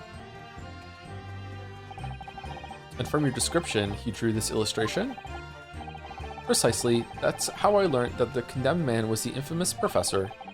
Because the reporter told me so. I had no idea myself, you see. Newspaper reporters are wont to stoop around in matters that don't concern them. So the scene portrayed in the illustration is accurate then. Well. Thinking back now, I realized I never actually saw the professor at all, though. How could you know? What are you talking about? I think I explained already, didn't I? Lowgate Cemetery is at the rear of Barclay Prison, so it was renowned among the students at the university for being haunted by the ghost of condemned convicts. So what I'm claiming now is that I saw is a ghost. Okay, prove it wasn't a ghost defendant. For some absurd reason, I was scared of the graveyard at night. Absurd, and as a result, only too willing to believe that nonsense about the dead coming back to life. But you said you actually saw it. Frank saw it. I said what I'd seen in my mind's eye. After all, resurrection is impossible, isn't it? You'd have to be unhinged to think otherwise. Kazuma coughing or across the other side? Unless, of course, you have some evidence that proves I encountered the professor that night. I don't know. Is there any material evidence that could show he really did see the professor?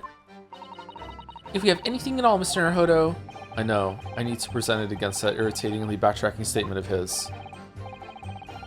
The point is, that night was a pivotal moment in my life. Soon afterwards, I was visited by a young woman who sculpted a model of me from wax. She also took my camera, that young woman being Madame Tusspells, of course. Precisely, I must say I didn't expect to run into her again like this 10 years later. As I have explained, I went by the name published in the article and, I found the man. Yes, the article in the Daily Circus, I think you said. I was a poor student with barely a penny to my name at the time. It is me, Tusspells, speaking through the robotics that I have installed in myself. And the young lady put £5 in front of me. So you readily consented to having a waxwork of yourself made and gave permission for it to be put on display. I did. I should sell what little I had to sell, I concluded. Ah, oui, I remember now. I purchased something else from you that day, n'est-ce pas? Here we go. Here we go. Did you? I can't say I remember. What was it, madame? His camera. Ah. Oh yes, I made a point of taking it with me whenever I made an excursion into any cemetery. You took a camera with you, sir. To what end? To record the details of the bodies I'd disinterred. But I had no intention of ever visiting a graveyard again after that night, so I sold it. I see. Yeah, makes sense. But I still have it, monsieur. It is a part of the special exhibit in my house of horrors. I am very meticulous about such details. It is the Tusspells way. Just like it's the Joe way to get the accents right. It would seem, then, that this is the very camera Mr. Drebber took with him into Lowgate Cemetery on the night in question. Yes, interesting. Details of the camera have been updated in the court record. Then, I gave up on my dream of becoming a scientist, and it was all because of that newspaper article. This article, you mean? Published in the Daily Circus? Yes, somebody informed the dean that it was my name that appeared in the article, and carelessly let slip that night after night. I was digging up graves, hardly a model student, you might say. No, you're model wax. The university's reputation was execrably defiled, and I was expelled as a result. Execrably. Mon Dieu, I had no idea. And having been run out of university, you found employment in a somewhat specialist trade. 1 second, tea time. Ooh, it's good. That's good. It came out well. You combine your knowledge of science with knowledge of stage magic to create various experimental machines intended to demonstrate never-before-seen technology, and you use those deceptive machines to trick the government and private investors into giving you money. Professor Albert Harebrain was just your latest victim, wasn't he? Whatever are you talking about? I have no recollection of doing anything of the sort.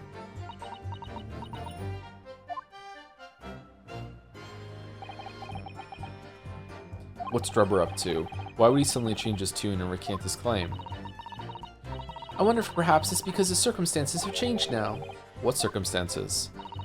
Well, if he admits to having seen the professor emerging alive from his grave 10 years ago, it will expose a secret in Dr. Sai's past that she would desperately want to hide. Yes, of course. If Drebber and Dr. Sai are working together now, then if Drebber were to betray her, there would be no reason for her to continue to cooperate.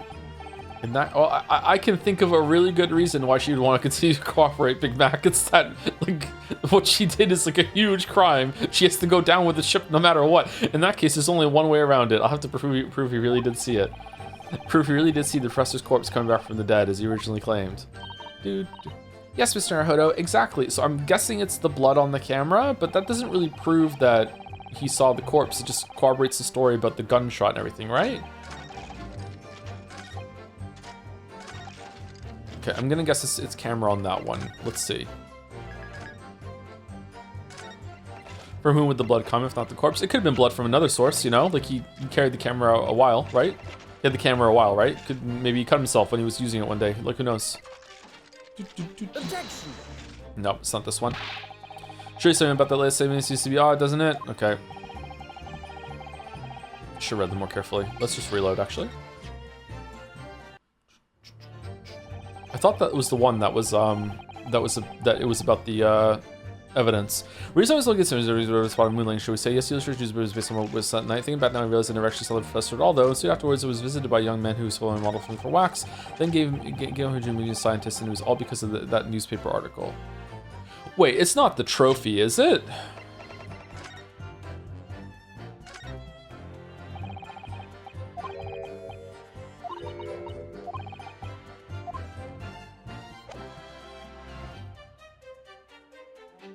Objection. No? Okay. Reason I was in Logan Cemetery at all 10 years ago is Spy Moonlight Choice. Okay, it doesn't seem like that one is a problem. Yes, the illustration in that newspaper was based on what I witnessed that night. Okay. Thinking back now, I realized I never actually saw the professor at all, though. Soon afterwards, I was visited by a young woman who was coloring a model for me from wax. I gave up my dream of becoming a scientist, and it was all because of that newspaper article. What? What do you want from me then? Like the camera thing update? Do I have to look at the camera again? Mr. Her, what is it? On the bell is just here. There seem to be very dark red stains. Yes, you're right. What's that blood actually? Oh my! I'm sure it's not thinking. Ha ha ha! No, it's not that. Okay, so it has to be the camera. It has to be the camera, because the camera just got updated. It has to be the camera. Okay. The reason I was in Logan Cemetery at all 10 years ago is just what I'm willing to say. Yes, the illustration on the newspaper article is based on what I witnessed that night. We also never actually saw the professor. Okay, we tried that one, didn't work. So afterwards, I was just writing a moment to sculpt the model for me from wax. Then gave up on the dream. It was all because of it was all because of that newspaper article. Did we press the newspaper article on this instead of the trophy? It's got to be the camera though. Hold on. Why would the newspaper article? Oh, because the dean found out. Okay, never mind. Okay, let's try the camera on this one. No. Okay. Is there like a secret interaction here that I have to talk to them again?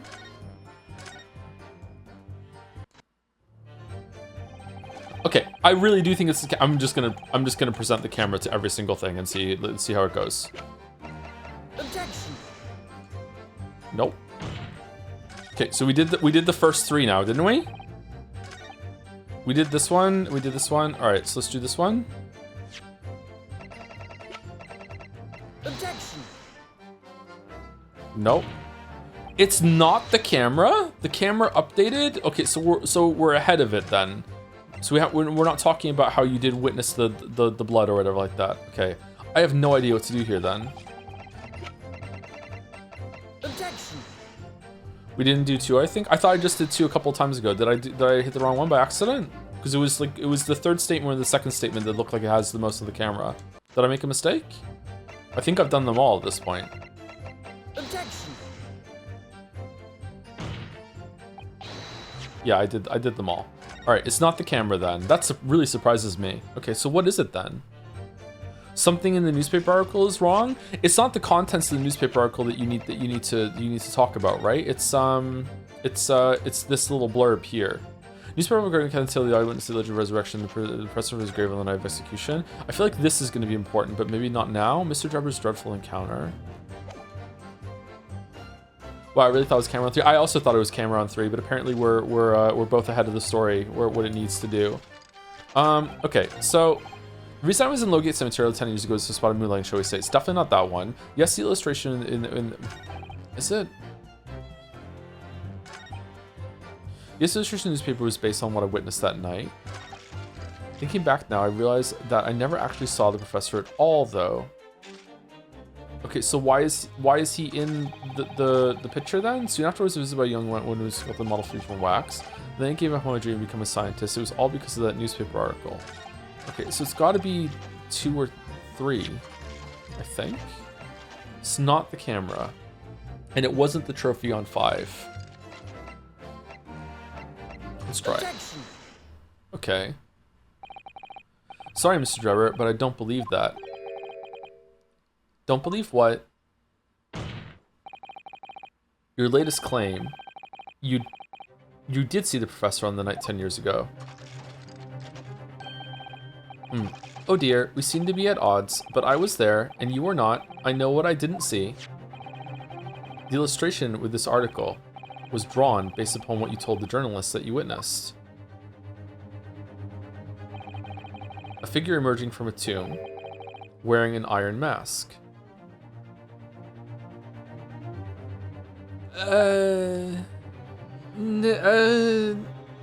No, Yes, when the killer was tried 10 years ago, it was decided in the closed court ruling that the man would wear the mask to hide his identity. It wasn't to be removed, even during his execution and subsequent burial.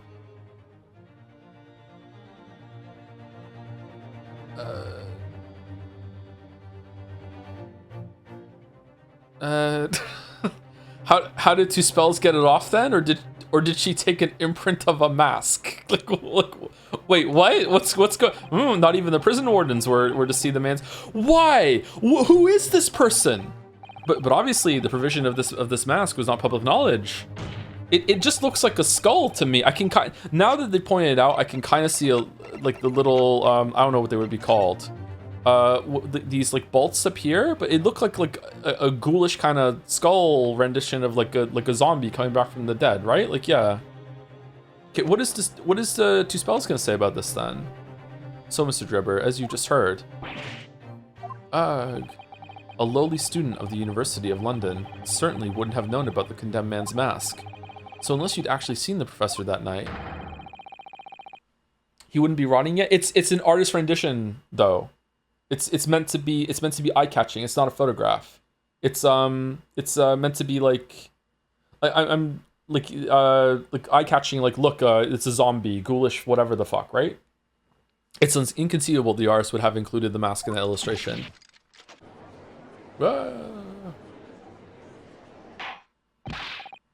Order, well, Mr. Drebber. Uh-oh.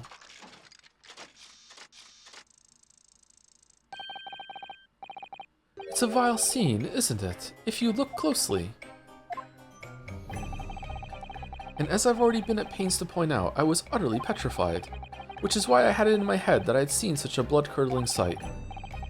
But afterwards, I came to my senses, and I realized that I'd been mistaken.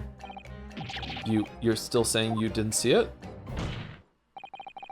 If you're stubbornly sticking to that story, witness, then amend your testimony to explain exactly how you think your eyes deceived you. Of course, only too happy to oblige. I can't believe he's still not going to concede the point.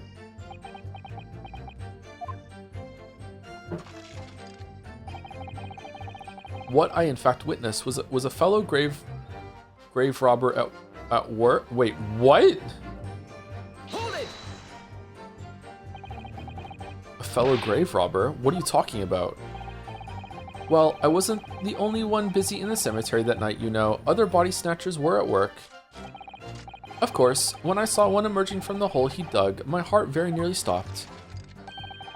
So that's the terrifying sight I actually saw, you see. You're claiming it was just another student on equally insalubrious business as yourself. Many of the medical students would wear metal masks to protect them from bacteria during dissections. Clearly, the fellow was using such a mask to protect his anonymity. Wouldn't you say, where the fuck was yours then? But there's more to the story, isn't there? The article goes on to say, in the next second, a gunshot rang out suddenly from behind. The bullet pierced the resurrected man's chest, whose breath then stilled once more. We might assume that this sexton discovered the miscreants at work, perhaps, and fired upon one of them. A sexton this is AI, an official of the church or congregation charged with the care and maintenance of its buildings, grounds, and adjacent cemeteries. Duties often include ringing bells, digging graves, and preparing for church services, and also shooting people when they come back from the dead. Okay. That's right here.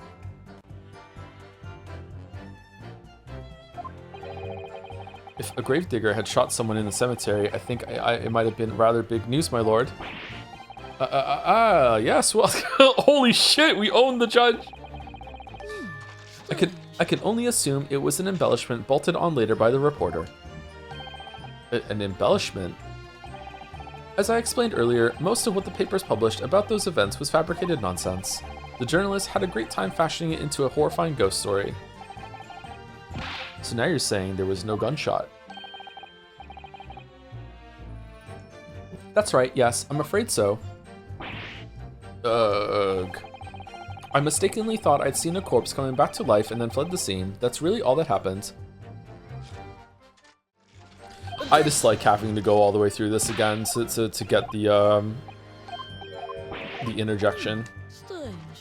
Wish we could just jump to it. Excuse me.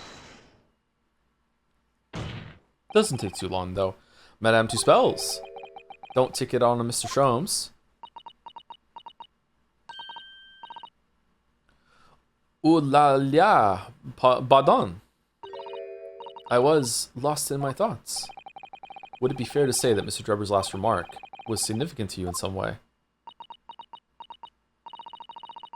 I thought it was a little strange, that is all. How Monsieur Drebber could claim this now? If you don't mind me saying, madame, what are you talking about? Well, when I met you 10 years ago at your university dormitory, you recounted to me about your adventures in the cemetery, no? Including the gunshot. Stop. You might want to watch your tongue, you know. Objection. Oh. Have a care, Drebber. That's no way to speak to a lady. Grr. Please, Madame Tusspells, carry on. How is this continuing after he just threatened someone in the courtroom? Judge, what are we doing? Sorry, I was asleep. Okay, cool, let's continue. Of course. According to what Monsieur Drebber told me at the time, he did hear a gunshot from behind him, and the bullet hit the condemned man. I said nothing of the sort. No, you were very explicit about the details. About the mask that the figure was wearing.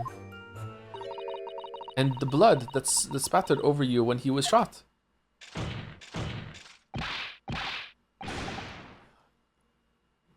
Enough. Shut up, woman.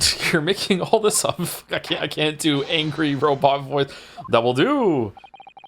Mr. Drebber, what the fuck? Yes. You refute the account just given by Madame Tusspells. I have no recollection of ever saying those things. Come on, do you really expect us to believe you? Control yourself, counsel. I will not permit baseless accusations in my courtroom, but I will permit witnesses threatening other witnesses with violence without saying a fucking word. I'm a judge. Here's my gavel. Right. Under the circumstances, I think it best that you supplement your testimony with a statement to clarify your position on this witness. Very well.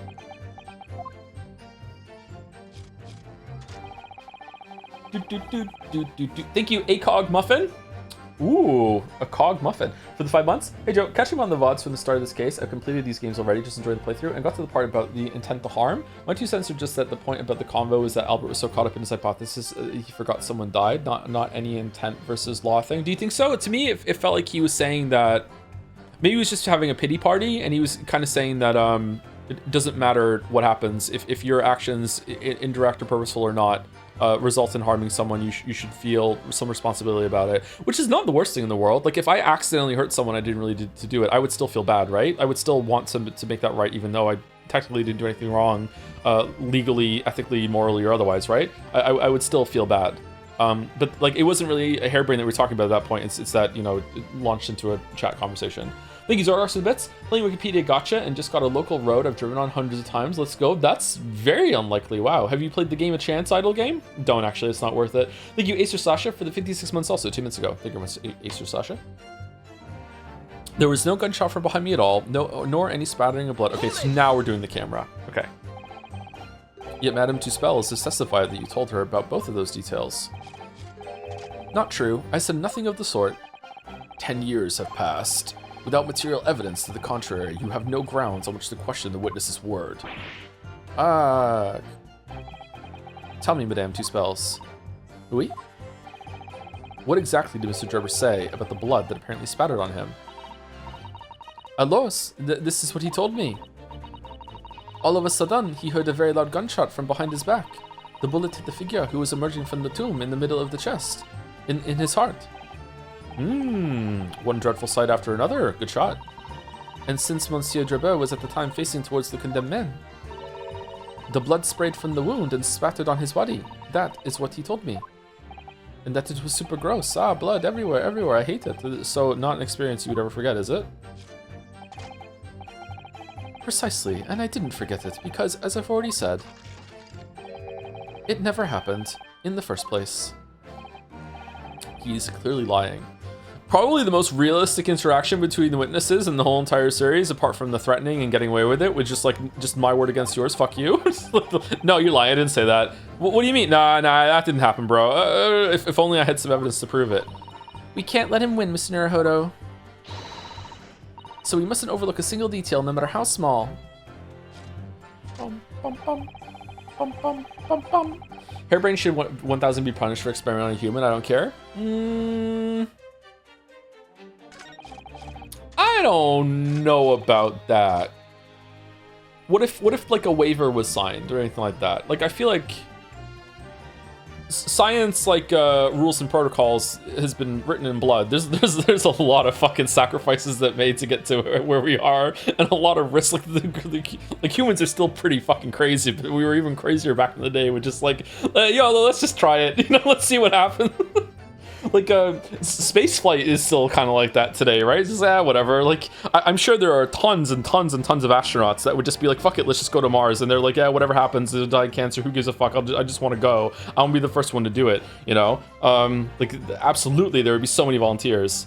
And I don't think that institution would be guilty of a crime if they really, really want for it. It's not necessarily bad that they're not doing it, though, but yeah.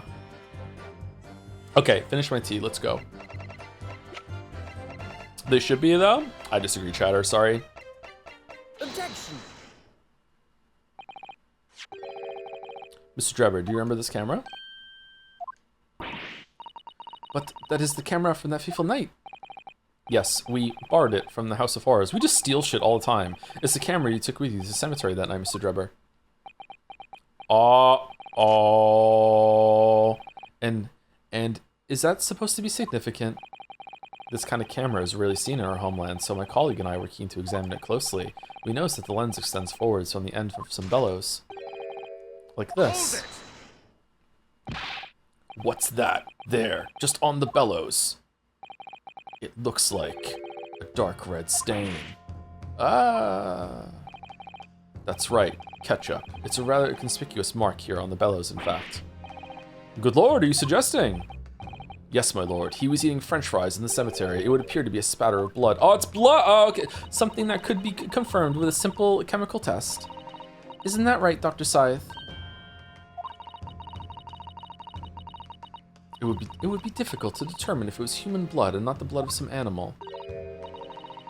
But yes, to test whether or not it's blood at all is simple enough. propose that Madame Tusspells' testimony was correct, and that on the night in question 10 years ago, you were spattered with blood from the gunshot wound. Well, and that furthermore, you really did witness the condemned professor emerging from his tomb.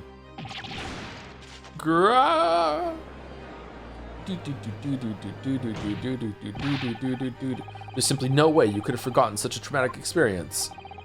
In other words, Sumari, the only explanation is that you're trying to hide the fact that you saw the professor that night. But why? Why would he want to do that? Tell me why? Why? Well, not for his own gain, it would seem. For whose then? Who could benefit? Was this worthy of an objection, Big V? Why didn't you just talk? Mr. Drebber is obviously lying in order to protect somebody. My goodness, he's shielding someone. Yes, my lord, and clearly, it's someone who doesn't want the truth about the professor coming back to life, to be exposed. Well, counsel, who is it then? Who is this witness trying to protect by lying about what he saw that night? What? It's Scythe, right? Right? That's... Yeah, it's Scythe, because they're in on it together. Take that! The obvious answer is Dr. Scythe. Scythe. So sometimes the games ask you to make really, really, like, difficult leaps. And other times it asks you to make something that's so blindingly obvious that you just kind of like, wait, hold on, why are you even asking me? Is there something I missed here? Well, whatever do you mean? Imagine if the convict who had been sentenced to death was not in fact killed. Imagine if that was to come to light. What are you insinuating? I don't know that word, but, you know, imagine if the convict in question was the country's most hated mass murderer. If it was the professor, that would be an unprecedented scandal. This is beyond a joke. Need I point out that the dead cannot come back to life? What you're suggesting would mean that the execution never actually happened. Yes, that's exactly what it would mean. Once a man is sent to the gallows, he hangs. No one could escape, not in Great Britain. Wait, hold on.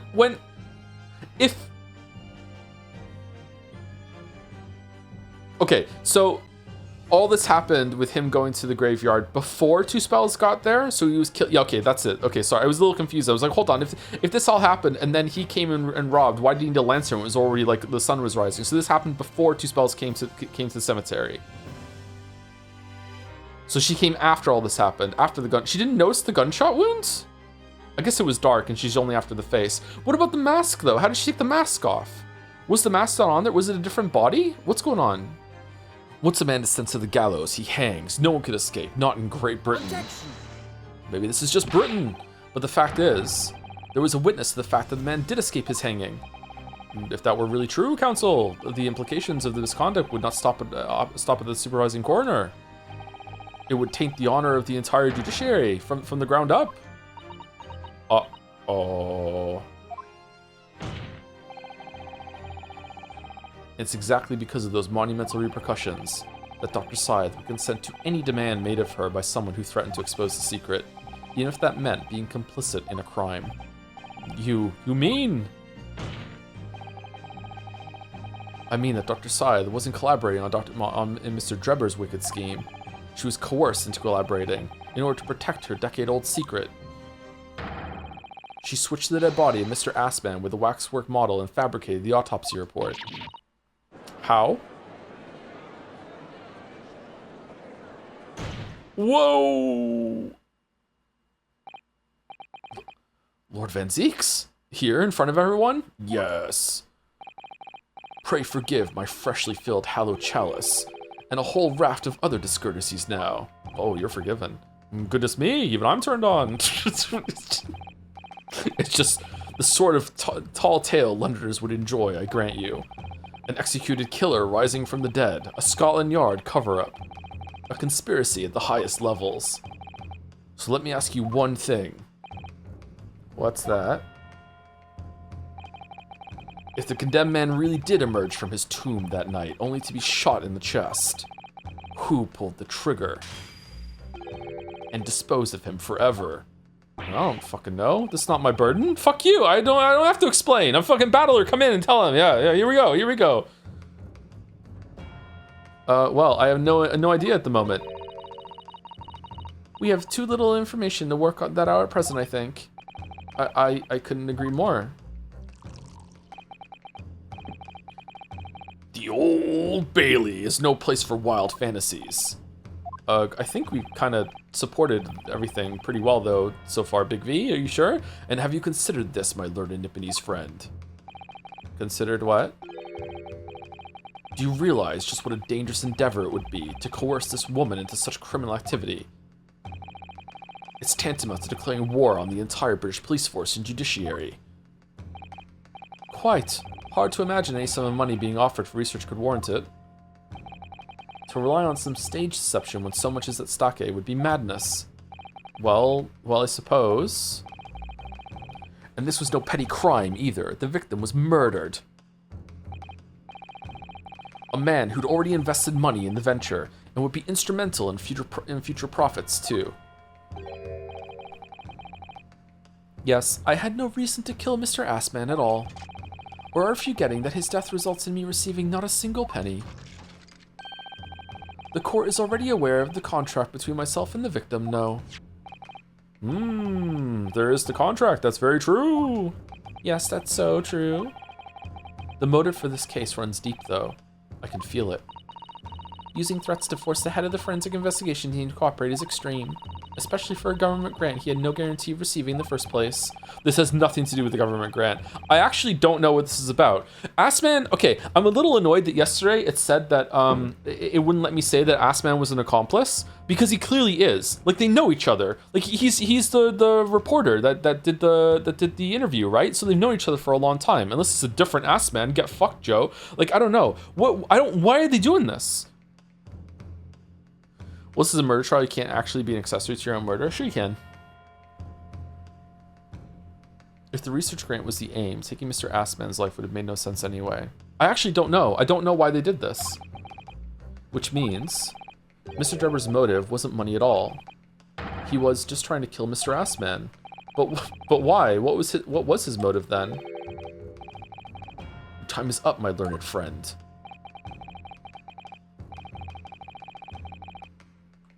Why do it in such a crazy way that also requires you to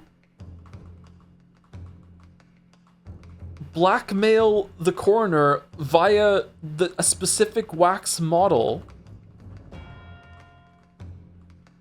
and not show you my teleportation trick? I'd say you have one last chance before the jury lose their patience with the charade. We're playing charades? Let's see if you can back up your heady proposal, shall we? The dodge? How do you explain why this engineer would throw all caution to the wind and threaten his own country? At this point, I'm not prepared to listen to more of this outlandish conjecture without proof. So, counsel, present your evidence. All right, who exactly was Mr. Assman to Drebber? Interviewer, interviewee. Oh my god, the connection. What does it mean? I don't know, but it's enough to continue the trial. There's a connection there that no one's seen yet. And I'm going to have to present 2 pieces of evidence to show what it is. Are we? 2. Yes, my lord. The evidence to establish the motive and explains why the witness wanted the victim dead is right here. Is it just because he's the one that published this, that he couldn't be a scientist anymore and he had to do this bullshit? Is it just that? That's so boring if that's the case. Is it just that and the science award that he really did want to be a scientist? Okay, is it gonna ask me to present 2 at the same time, or is it gonna ask me to do like 1, then they're gonna talk about it, and then I need to make a supporting claim after it? I'm a lawyer, therefore everything that I do is important in here. Good point. Okay, Exhibition in Crystal Tower. It's not that, I don't think. I don't know. Let's try the science one and see. Take that! It's this newspaper article, my lord. That was written 10 years ago, and every detail has been examined already. What can it possibly tell us? That drivel should never have been written. It's typical gutter press nonsense that means nothing. Yes, on its own, it isn't particularly significant. However, when considered alongside another piece of evidence, it will completely explain your motive for wanting Mr. Assman dead. What other evidence? Counsel, you will present your supplementary evidence without delay. The evidence, which cross-reference with the newspaper article, established the motive for the deed. Is it really just the that he lost his science thing? He turned him into a science bitch?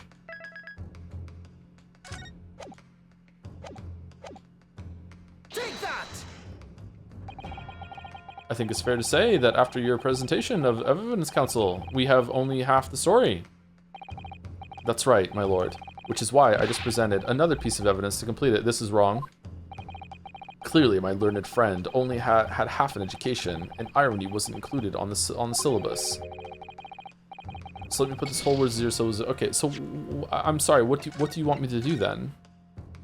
Do you just want me to like clearly you're trying to make me conclude? Hey, look, he's the one that did the interview.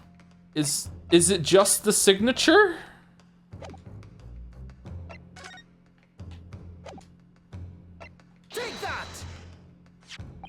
Oh, okay. It's this contract, my lord. Mr. Drebber, this is the contract you signed with Mr. Assman. Yes, that's right. The very document, in fact, that proves I had no reason to kill the man. No, I'm afraid not. What? There's something very significant that this newspaper article and the contract have in common. Really? And it's that common link that shows very clearly why you were determined to kill Mr. Odie Assman.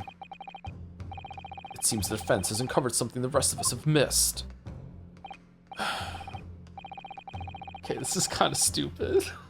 So my learned friend, point out what these two pieces of evidence have in common. Fucking, it's just so much work in presenting. Just be like, yo, look at the signature on the fucking newspaper. Like, what? Where exactly the link between the contract?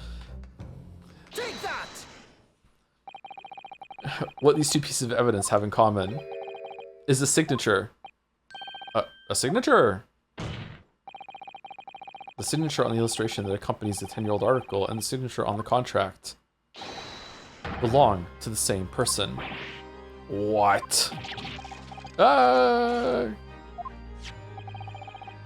the court has heard, quick, eat it. Giselle Brett bursts through the room, grabs the paper, starts chomping down. I was the only copy of that. What signature? As the court has heard, this illustration is drawn 10 years ago. Nothing we can do, all right. But the newspaper reporter who found Mr. Drebber and interviewed him about his ordeal. If you look closely, the reporter's signature can be seen in the bottom right corner of the drawing. And if you look at the contract here, which was signed between the witness and the victim last year, you can clearly see Mr. Assman's signature at the bottom. Let me see now. Good lord, yes, they're identical. Okay, so he was the interviewer. Who gives a shit? What does that mean? In short, the journalist who drew the illustration and wrote the article published about Mr. Drebber 10 years ago was the victim of this case, Mr. Odie Assman.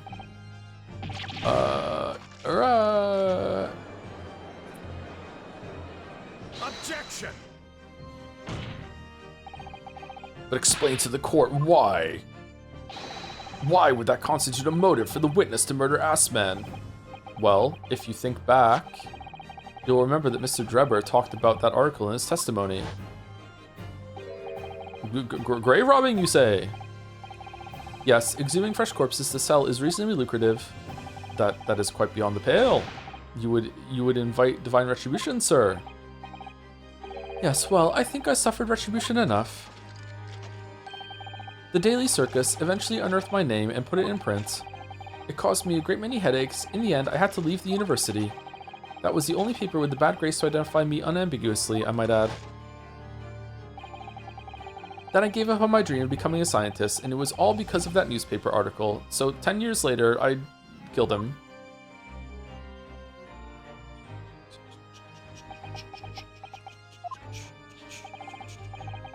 time, you were a student at the University of London who dreamt of becoming a scientist.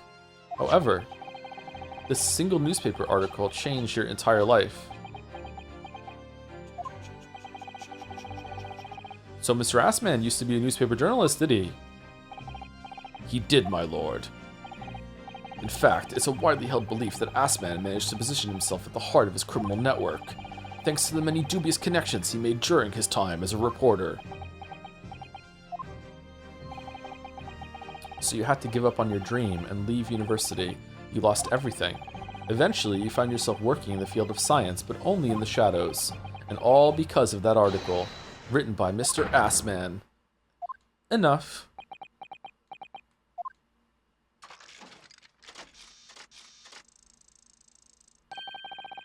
Stop this endless drivel about my life. What? Explain yourself, Mr. Drebber. Yes, it's true. I had to leave university as a result of that article. Man, Scythe and Tusspells must be super bored right now, but it was just the straw that broke the camel's back. What do you mean? Almost every student of science in the faculty was too poor to actually conduct any research. But they struggled on with their hypotheses anyway. We all did, only to have them taken by vultures. Sooner or later, you knew your ideas would be stolen and patented by some wretch or other after all. Good gracious. Making a name for yourself as a scientist in a climate like that was a miracle only a select few geniuses could ever hope to achieve. Personally, I wasn't one of those geniuses, so it was hardly a wrench. Being forced out of the university because of Lowgate was the best thing that could have happened to me. Mr. Drebber, then why did you kill him? Just for fun. Ah, so you did kill him? Oh, goddamn! Do you genuinely believe that? Of course I do. Who's better placed to know whether or not I possess a talent for science than me? I'm sorry to say that your words don't ring true at all. How dare you? And I have evidence to prove it. How are you in a position to say anything about me? I don't know you from Adam. Adam's here? Fine, if you think you have evidence, go ahead, show it. What could you possibly have to disprove the idea that I was happy to leave university because I lack talent? Take that! Do you remember this, Mr. Drebber? We found it at your workshop. Is that a Royal Society trophy for excellence in science? Do you know how rare those are? They only give 100 out a year. What exactly is this trophy, Council? It's the greatest honor that can be bestowed upon a young scientist, my lord. Uh-oh. There is no higher accolade. It recognizes emerging talent and promises a bright future. Good gracious! Your prospects for the future were excellent, weren't they, Mr. Drebber? Because even then, you were a genius in your field. But you lost everything. You had no more future. Your talents would go to waste. Starting to think that Scythe is going to entirely get away with this, all as a result of this one newspaper article. Says orders from the top. Yeah, there was some bullshit to do with the professor. She, it wasn't, malpractice. It was, some secret conspiracy, and she was coerced into this. So who cares? Yeah, it's fine. Don't worry about it. Slap on the wrist. I don't know what you realized. I don't know when you realized who Mr. Assman was, but when it dawned on you that he was the same journalist who 10 years ago ruined your life, it's abundantly clear that you had no intention of forgiving the man.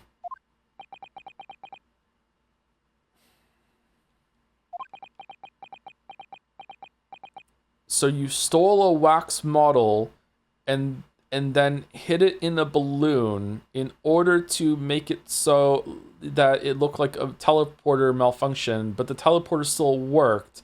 Instead of just rigging that it exploded up top and blaming Hairbrain, but you also needed to make sure the wax model was a message to the coroner that you just hoped would be on duty and reported to it, which they were. And also, she was the first and only one to see the corpse and realize what she had to do, and then switch it and got the message, and then you switched it back, and just what?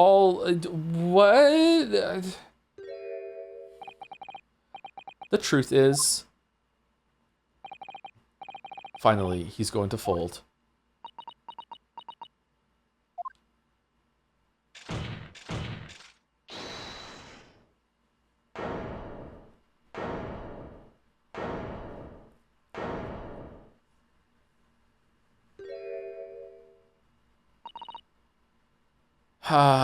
That's my line. Fine. Clearly this has run its course now. What? I admit it. All of it. What? What are you doing? It's exactly as the Japanese man said. Which one?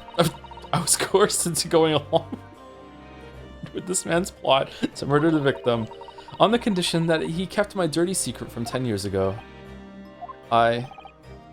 No. Good lord! Dr. Scythe, do you realize what you're saying, woman? It's all true. All of it. That day. When I arrived at the Crystal Tower and saw the birdcage, my heart nearly stopped beating.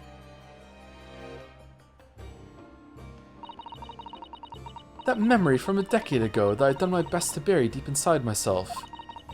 It was the professor again, staring at me in the face. Hold on, if it is what happened, then how did everyone on the ground think that it was Assman in it? In the 0.2 seconds that they had to look up at the explosion and see the birdcage falling, they all would have clearly seen that the clothes and the mask was wrong and covering a face. There's no way that they would have fucking like mixed that up. And then before I had a chance to react, I noticed something else. A letter addressed to me. There was a note tucked inside the model's jacket. Hello, Courtney Scythe. I want to play a game. Under this mask is the professor.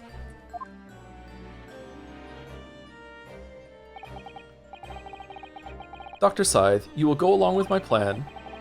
From someone who knows the truth about what really happened that night, 10 years ago.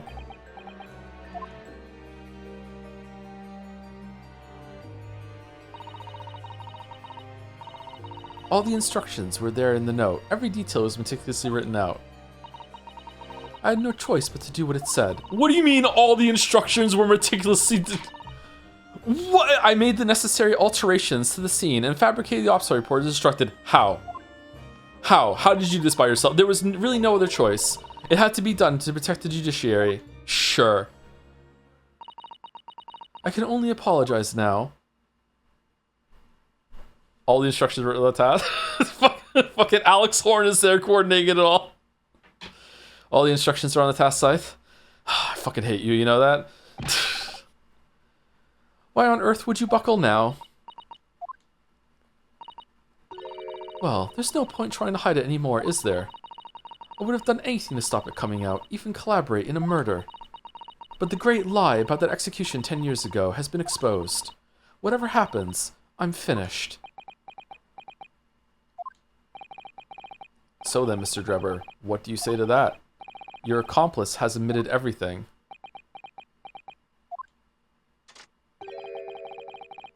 Surely it goes without saying. You admit your part in it too, then? I admit nothing at all. What? Have you forgotten that the kinesis machine was ripped to shreds by an explosion? Short of me admitting to a crime, there's really no possible way for you to prove I did anything wrong. Maybe he just teleported. Lamb my fucking O. No, what do you mean no? What? He planted bombs. What the... Order. Whatever this man says, I admit everything. He threatened to expose my secret. So I went along with his plan. Very well. After I read it, very well. I will go along with this and Lord Van Zeeks. Yes. I hope you'll accept my apologies. What happens next is in your hands, of course. My very large hands. I've heard more than enough now. I hereby present the final findings of this court. This trial is not the proper forum in which to pursue the alleged wrongdoings of Mr. Drebber. The defendant is Professor Albert Harebrain. Very true. It had slipped my mind. Isn't he one of your closest friends? As the court has heard, Dr. Scythe has admitted to the allegations brought by the defense, thereby absolving the defendant of any possible guilt. You mean... Took you a while, Judge. At the present time, it is the conclusion of this court. The defendant was not involved in any wrongdoing. Don't even need the jury. Does the prosecution have any objection?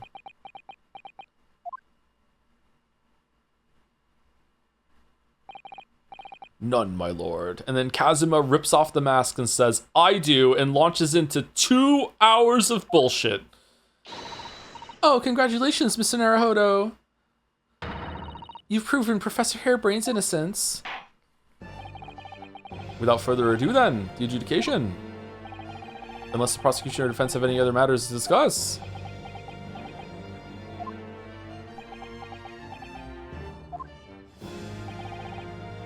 I don't know. This doesn't feel quite right. What do you mean? Take the W? Take the W? Why did Dr. Sai suddenly admit to it like that? Is everything alright, Mr. Naruhodo? Like you said before, the way the trial is set to end now, the judge will certainly deliver a verdict of not guilty. But is that really what we want? Yes. What the defense should be pushing for now is immediate adjudication, obviously. If the judge gives his verdict now, Professor Hairbrain will be found not guilty without any doubt. Yeah. Is something troubling you, perhaps? Yes, but it's probably nothing. Did he actually do it? Did he actually stab him with the fucking screwdriver? It's fucking, like, after all this, it's like he was already fucking dead? Like, what? Yes, but it's probably nothing. In the oh, holy shit, did he really? Did he actually? Because then he gets to keep the research grant money all to himself after it works? That would be fucking hilarious. In the antechamber during the recess earlier, I did give Mr. Sholmes my word though, didn't I? I told him I'd pursue any doubts I had about the truth to the absolute last. If you gave Mr. Sholmes your word, then it most certainly isn't nothing. How are you hearing that, Susie? And it means there's only one right answer here. Yes, you're right. I don't know why I was ever wavering. Objection. The defense objects to the trial ending at this time, my lord.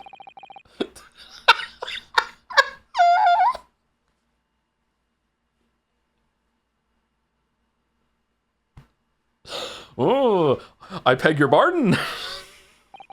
We demand one final testimony. What? You do realize I'm about to adjudicate in favor of your client, I presume? What are you playing at now, my Nipponese friend? Why would you want to obstruct the conclusion of the trial at this point? No defense lawyer in his right mind would do that. Mr. Naruhodo, what exactly are you thinking? You already know, the truth, the whole truth, and a way to bring it all out into the open. Right. Yes, in hindsight.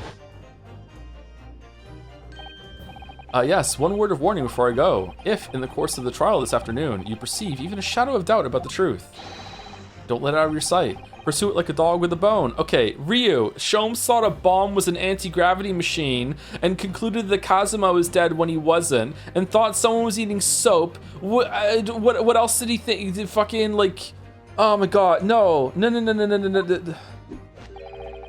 To the bitter end, you understand. To shreds, you say, do not falter, whatever may come to pass. Always be pawning. I'm sure Mr. Sholmes knew. He must have deduced that this would happen. Yes, I'm here in court to advocate for my client and to secure an acquittal. Obviously. But that's not all. I believe that I have a duty to the court to pursue the whole truth of the case until every last detail is laid bare. And that is why the defense calls for further testimony from Dr. Scythe. You have never been more attractive to me. Testimony from me? About what? About the nature of your collaboration with Mr. Enoch Drubber. Ha! In case this escaped your attention, I've already admitted to everything I did. The whole truth has already been revealed. So stop wasting everyone's time. Ugh. As his lordship made very plain, your client will get the acquittal you wanted for him. There's simply no point protracting this business further without another tedious cross-examination. Objection.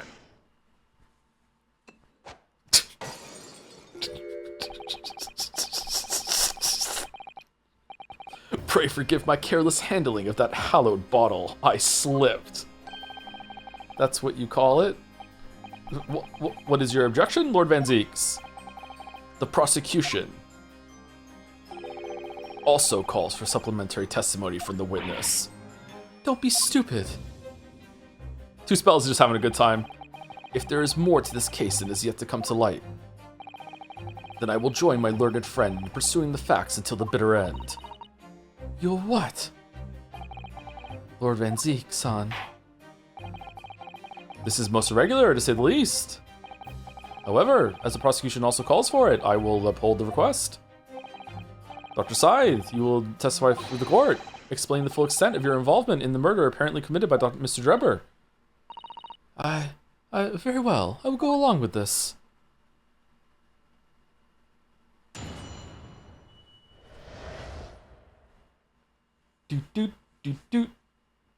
Everyone was calling her mommy, but she just does what she's told. Thank you, the Boulder, for 79 months. I'm doing an accent that is meant to be French, but is impossible to truly place. I'm Le French Henry. Fucking hell. How do you feel about killing George R. R. Martin in a couple months, Balder? Are you looking forward to that or no? Thank you, George Washing Machine, for the 56 months as well. Tonight on Quirrable News, what? The rumor come out? Does Barack Van Zeeks is gay? Thank you, George Washing Machine. The Waxwork plot. It all began at the scene when I saw the waxwork and the note tucked inside its jacket. The actual body of the victim, as indicated in the note's instructions, was beneath the experimentation stage. The body had to be arranged in certain ways to implicate the defendant, which was my job. I enlisted the help of the entire forensic investigation team to dress the scene appropriately. What?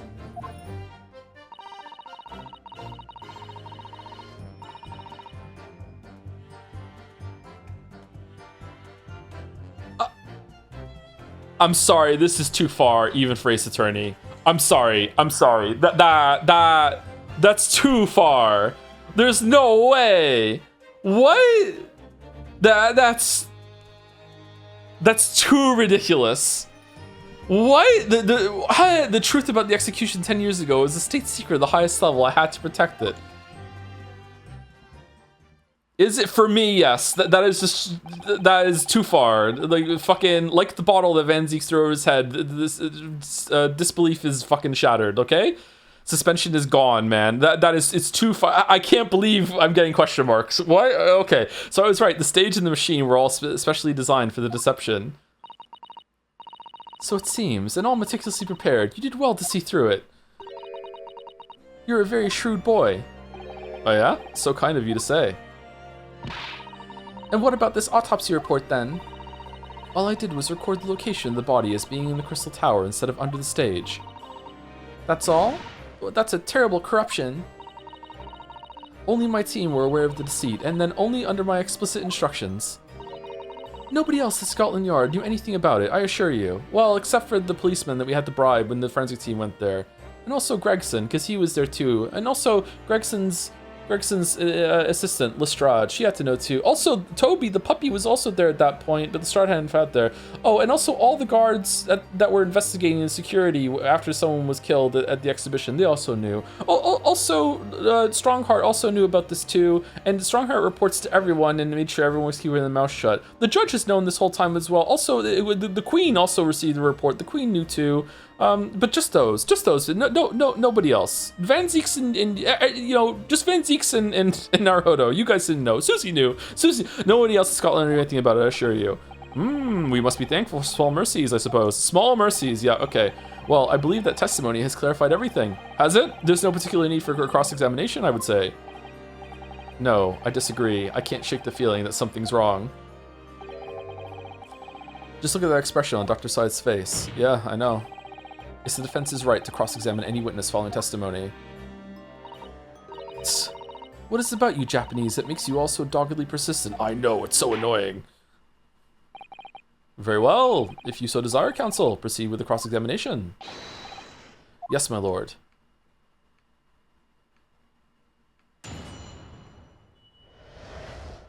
The waxwork plot. It all began at the scene when I saw the waxwork and the note tucked inside his jacket. From what you described before, it sounds like the note was anonymous.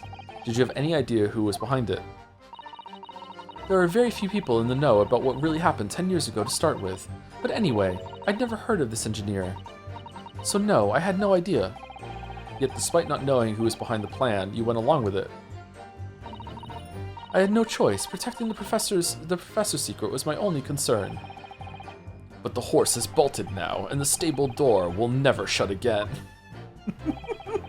Nice line, Van Zeeks. Scotland Yard's reputation will be immeasurably damaged as a result of all this. Actually, no one in here is going to say anything, just like the forensic team never said anything. We all agree, right? Yes, yes, yes. Okay, there you go. Done. Yes, thank you, Lord Van Zeeks. I'm well aware of that. So as I understand it, what you found in the birdcage was the waxwork model, where then was the victim's body. So the teleportation didn't work. The actual body of the victim, as indicated in the notes and instructions, was beneath the experimentation stage.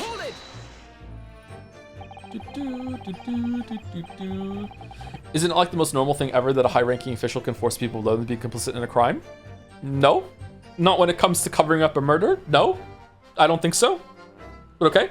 So you knew about the special construction of the stage used to carry out the trick then. Maybe something that's kind of like, you know, no one died for it, like embezzlement or some financial crime. Then yeah, probably. But like covering up a fucking murder and staging like a whole entire thing when their whole job is to investigate murders, it goes against probably the code that everyone like is there for it. Like, I don't think so, but it's fair enough. I don't want to argue it. It was quite obvious what happened when the victim what happened with the victim in the waxwork. And you switched the two over, didn't you? In other words, Sumari. You recorded the victim's body as having been discovered in the Crystal Tower in the waxwork.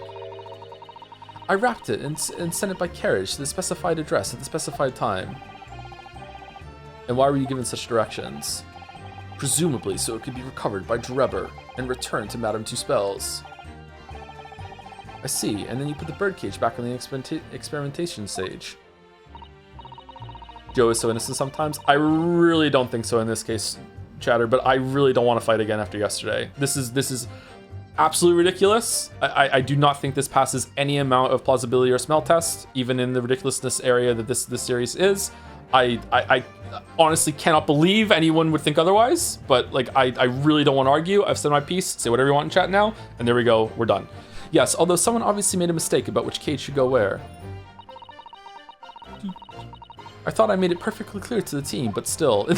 And they still fucked it up? I suppose you were focused on... Wait, what? So they took the cage out of the Crystal Tower and the cage out of the bottom of the fucking tower, mixed them up, and put them back in the wrong space. What do you fucking... I suppose you were focused on the victim's body, that being the more important detail.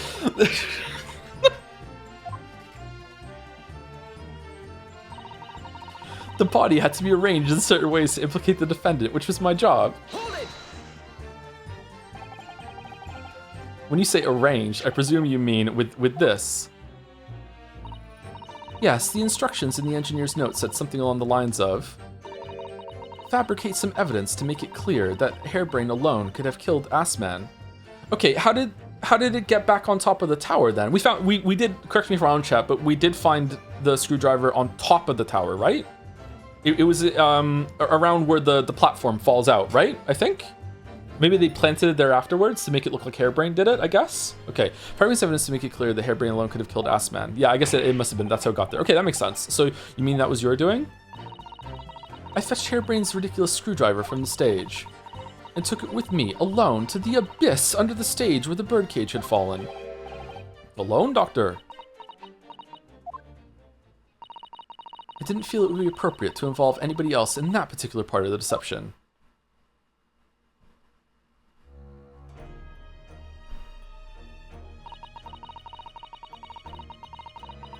There was a void under the stage where I found the birdcage lying in the dirt.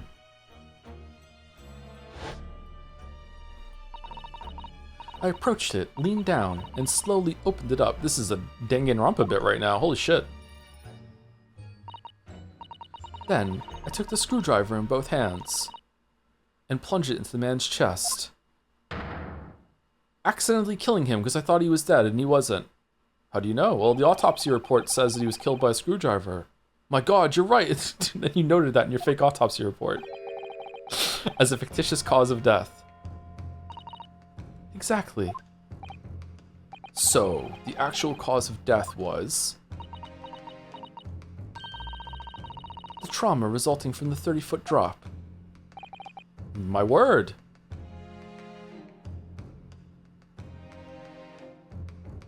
Do we think that it falling feet first could make him snap forward and break his neck? I think yes.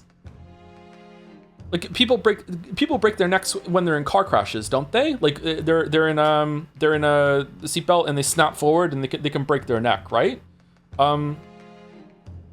I think that's plausible that the fall, even though he fell feet first, that he could have broken his neck.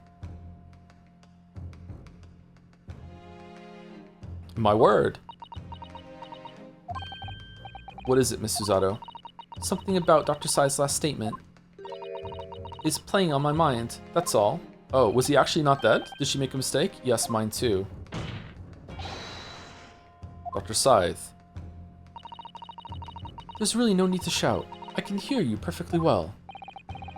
The defense calls for you to add what you just said to your formal testimony. Oh, which part? What I want her to supplement her what I want her supplemental testimony with is the real cause of death. Oh, I don't know. Let's go to the top one first. I think this is one of those ones where you have to swatch it over to press on. The real cause of death being the fall from 30 feet. That part. Fine, if that's what you want. Just stop yelling, please. The prosecution concurs. Very well, you will supplement your testimony now, witness. If you wish, my lord. The actual cause of death was neck trauma. Assman suffered from the 30-foot fall. You're quite sure of that? It was as a result of a broken neck? Yes, as a professional, that was more than apparent. You'd never know just by looking at the photograph of the victim, though, would you? No, that's very true. Obviously not. Which is precisely why coroners are needed to determine the actual facts. Okay, that's rich coming from you. Yeah, assuming they can be, yeah, exactly, assuming they can be trusted, yeah. There's no point calling her assessment into question without evidence. Oh, really? Really, bro? Really, though? Really? This is what we're saying. Are you fucking stupid? Let's get back to this. Really? Oh, I'm mad. I'm actually mad. Very well, I will go along with the... I enlisted the help of the entire forensic investigation team to address the scene appropriately. The entire team? In perverting the course of justice? My team consists of the very best investigators there are. I don't think so. I demand loyalty from all members. We operate on a code of chivalry of sorts. Sure. You aid and abet murderer. You made and abet a murderer, commit perjury, and dare talk chivalry? We also go through 500 scalpels a month. Just, you know, for no reason. We throw them at the walls. It was a matter of priorities. What? Nothing was more important than protecting the secret of the professor. And they all know the secret. My team did what was necessary without losing sight of the primary goal. I consider their conduct exemplary. Really? Ugh. Don't concede the point, Mr. Naruhodo. You mustn't let her win. I need a lawyer.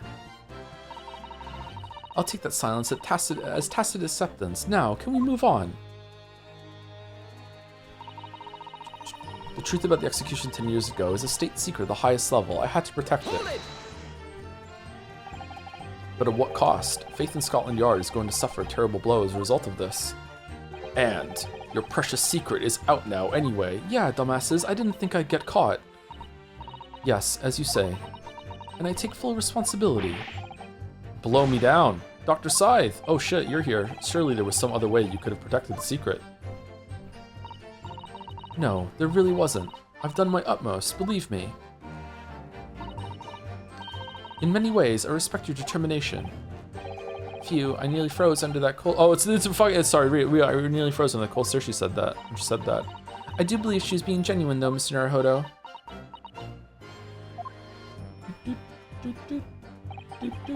So that's her story. She's admitted everything and revealed her full involvement in the crime. I do wonder if there could really be much more to it. Well, I don't know, but I just have a feeling. Do you, Mr. Naruhodo? The truth is, I find it strange too. Look at her. Look at her. Why this expression? What the fuck are you doing? How those two are reacting to this in completely opposite ways, I mean. Yes, exactly. For some reason, I feel sure they're still trying to hide something. Okay, so I definitely have to I have to present evidence to this one or the other version of it. So is there anything I could present against the actual cause of death was neck trauma, asked man suffered from a 30-foot fall?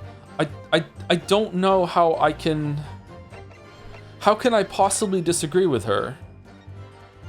Something like you couldn't have put your hand in? There's no blood on here? Would it have bled through?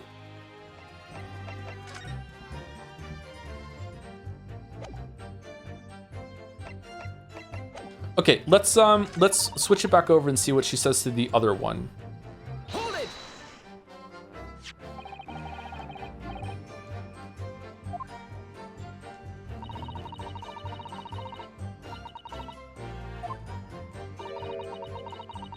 Fairgrounds of evidence to make it clear that harebrained alone could have killed Assman. Okay, why can't I skip? So we went your team to where that's right. Yes.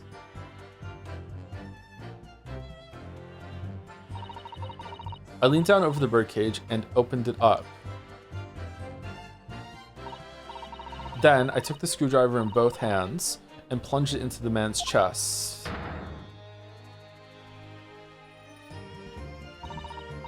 After that, it was simply a matter of recording the stab wound as the cause of death in an autopsy report.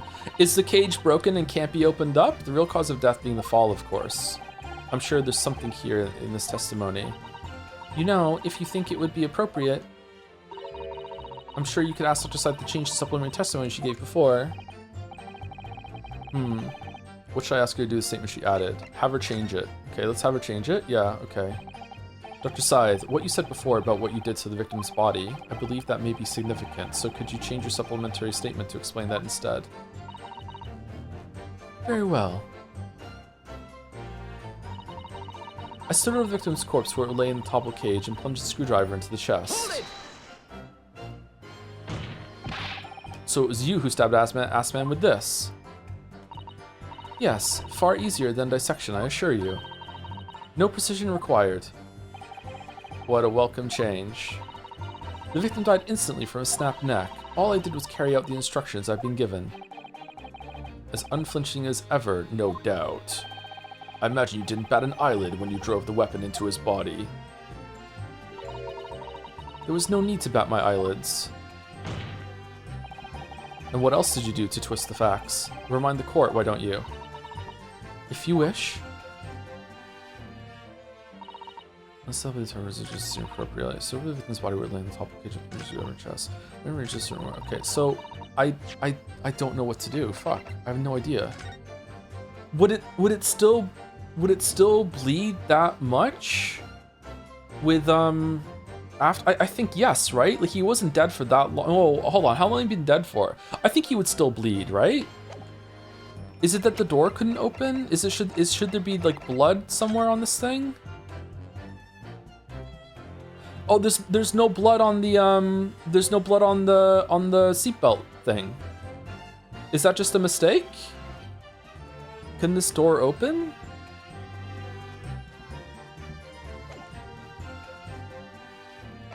Objection. No? It's not? That last statement would seem to be odd to the evidence. Really? But there's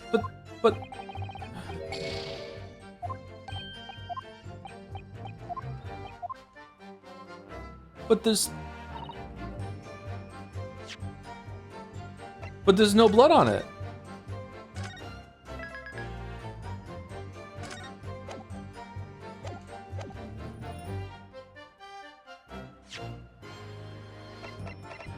Objection.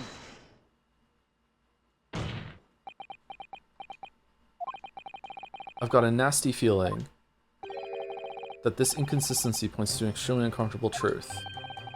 What on earth is the matter, counsel? Have you lost your tongue? I apologize, my lord.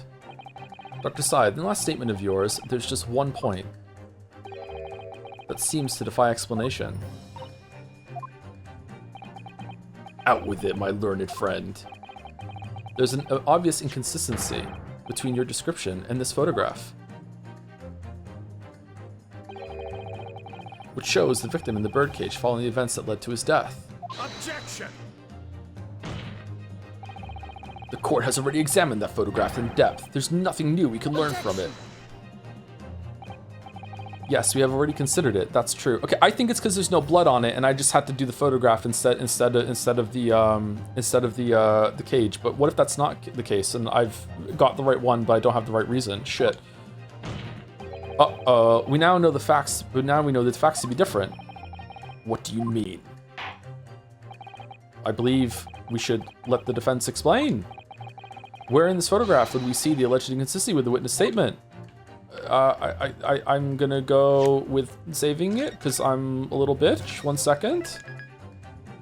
I'm just a little guy. I don't know that I'm just a little guy. I'm just a little guy. Okay. What else could it be? His glasses didn't come off.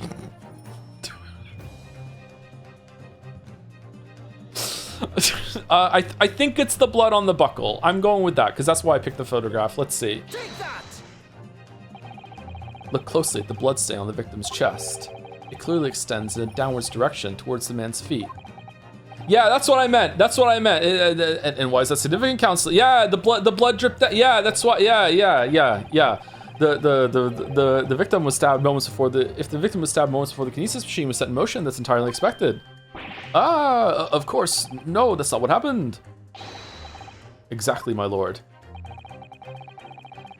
Dr. Scythe made it very clear in her testimony just now that the point at which she stole Professor Harebrain's screwdriver and stabbed the victim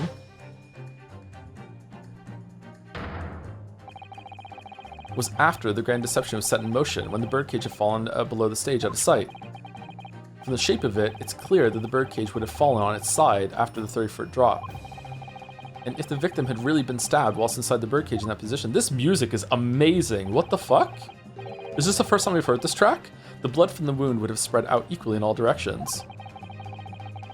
For it not to have formed in the longitudinal appearance we see in the picture is inconceivable.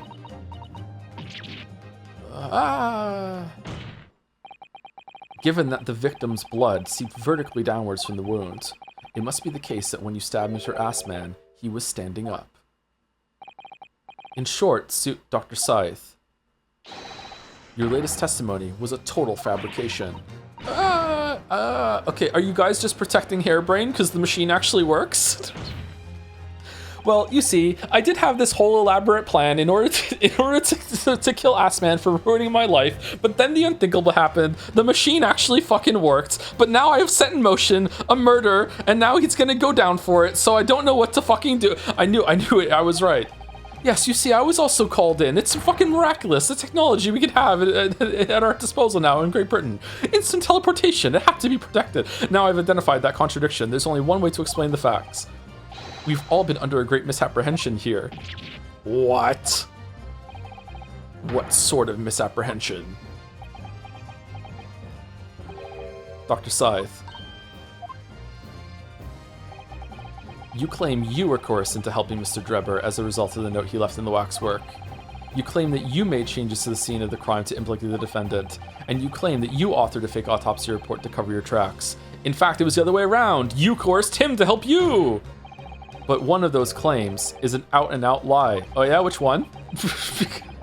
Because the question of what the bloodstain really tells us has only one possible answer.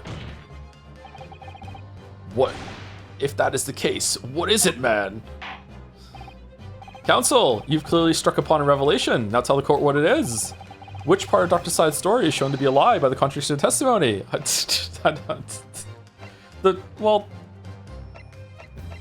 Like the stabbing of the victim, obviously, right? That's what we just proved is wrong. The autopsy. I don't know how she was coerced. How she was coerced. Just fucking the amount of saving that we've been doing. It's like we're back in fucking Yeek. Aren't all of these wrong? How she was coerced. It's got to be that one. Dr. Scythe, clearly you weren't really coerced by some letter at all. Because otherwise it would have blood on it and you wouldn't be able to read it. What? What? If you were, where's the note? It's nowhere to be seen. Humph, I ate it.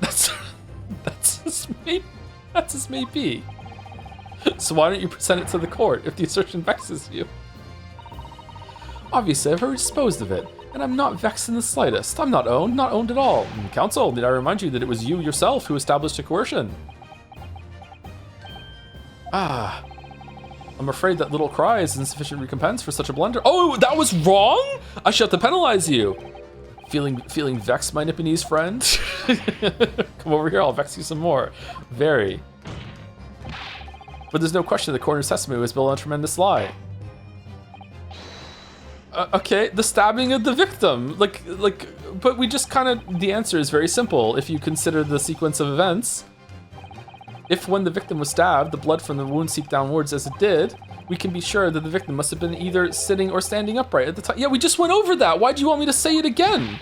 But as you rightly pointed out, the birdcage would have fallen on its side when it fell beneath the stage. Yes, it would, which tells us that the victim must have been in that position of his own accord. Objection! That's impossible. The man was dead, remember? No, that is the misapprehension. Oh! When the birdcage fell from the stage into the void below, it must have hit the ground with considerable force. He survived. No one can die in this fucking story. But Mr. Assman didn't die in the fall. He just tanked it like a Chad. He probably lost consciousness for a while, but when he came round, he got to his feet to climb out of the cage. Just as Dr. Scythe appeared.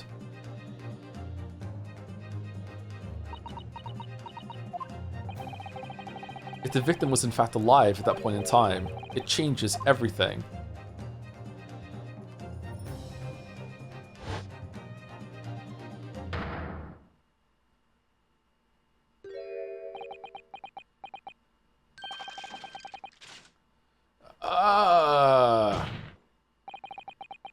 Mr. Odie Assman's killer wasn't the defendant, Professor Albert Harebrain, nor was it the mastermind behind the stage trickery, Mr. Enoch Drebber. It was you, Dr. Courtney Scythe.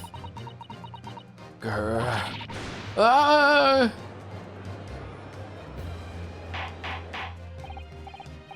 Order! Can this possibly be true? Have you been taking me for a fool? It was you, was it? You killed him. You hoped that by admitting to be an accomplice in Mr. Drebber's scheme, the trial would end, before you were accused of a far worse crime. Cold-blooded murder. Okay, so is the lack of the blood on the cage straps, is that just a mistake, or is this the other cage and I have them confused? Because this is the cage that fell down the bottom, right? And he was placed in it? Is it just a mistake? It's a mistake? Okay. I thought that every detail mattered, though. Is this going to come back up later? I don't think there was that much blood. It was probably a mistake. The blood is visible in this photograph. This is the same cage, isn't it? Or is this the other cage? This is what I mean. Like, look how much blood is on it there. Also, this wouldn't have killed him, right? Oh, no, hold on. Yeah, it would have. Right in the heart. Yeah, it would have killed him. Sorry. Oh, do shut up. You're so desperate now. You're making all this up. As if I would do something like that. Objection! I assure you, the defense is not desperate, Doctor. Mr. Naruhodo established the facts using evidence and logic alone. Sure. Ha, logic. Don't make me laugh. Sadly, your logic has a gaping hole in it. Just like the victim. Wow, what do you mean? I'd have thought it was obvious. A motive, boy. You're lacking a motive. What possible reason would I have to kill Mr. Assman? Because you just got blackmailed. You have to go through with it, right? Yeah. Assman was involved in any number of criminal activities, from coercion to theft to murder. But there is no known connection to Dr. Scythe there. I'm rather relieved to say it does seem somewhat far-fetched. Okay, but the blood dripped.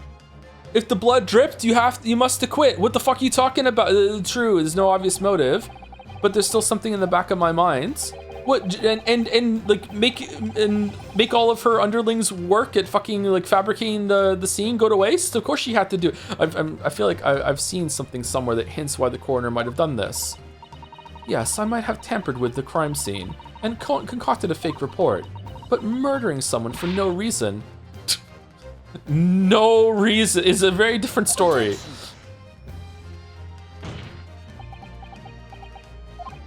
No, when you question what possible reason you could have for wanting to kill Mr. Assman, something did come to mind. Did it? What?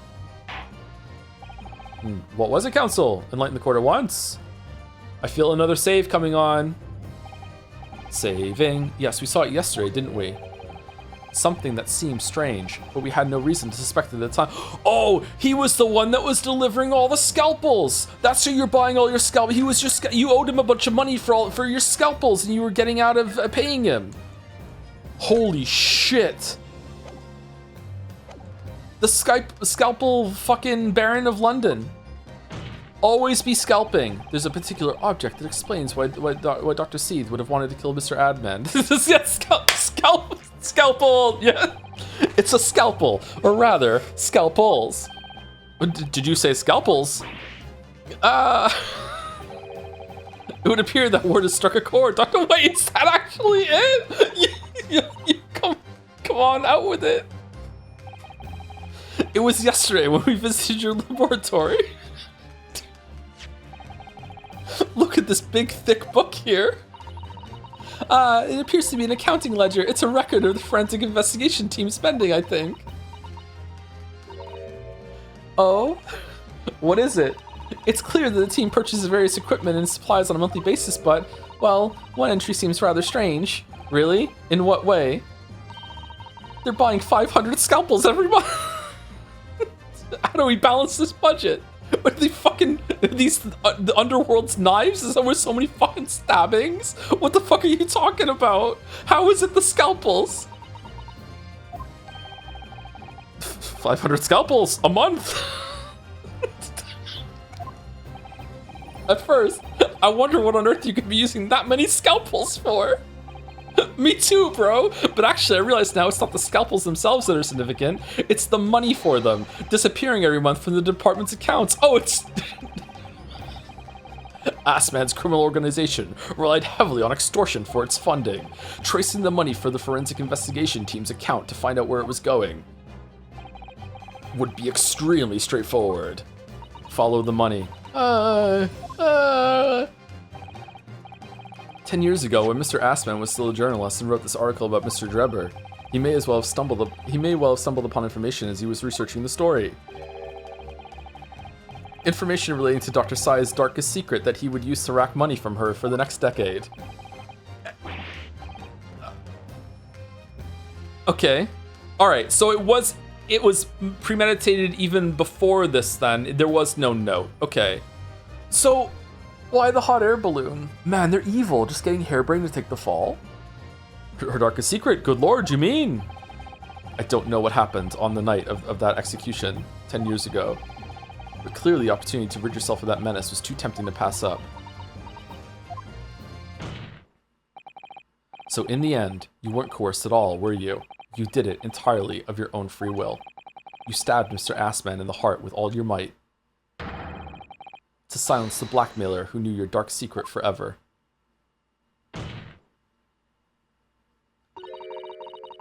You'll never understand. None of you. Stabbed through the heart. What we've had to keep covered up all these long years.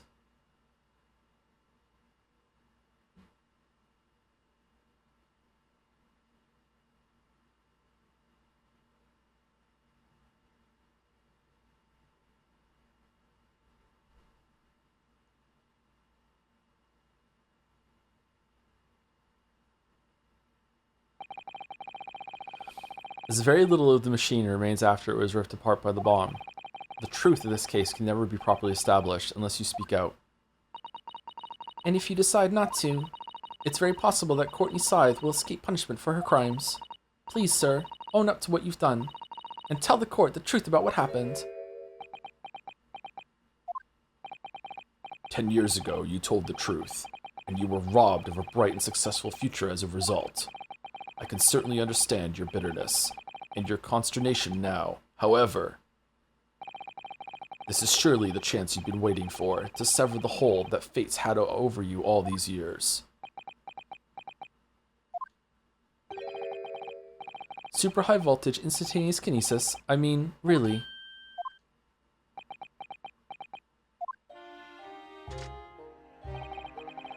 It's the addle-brained mock scientists that are the worst, you know.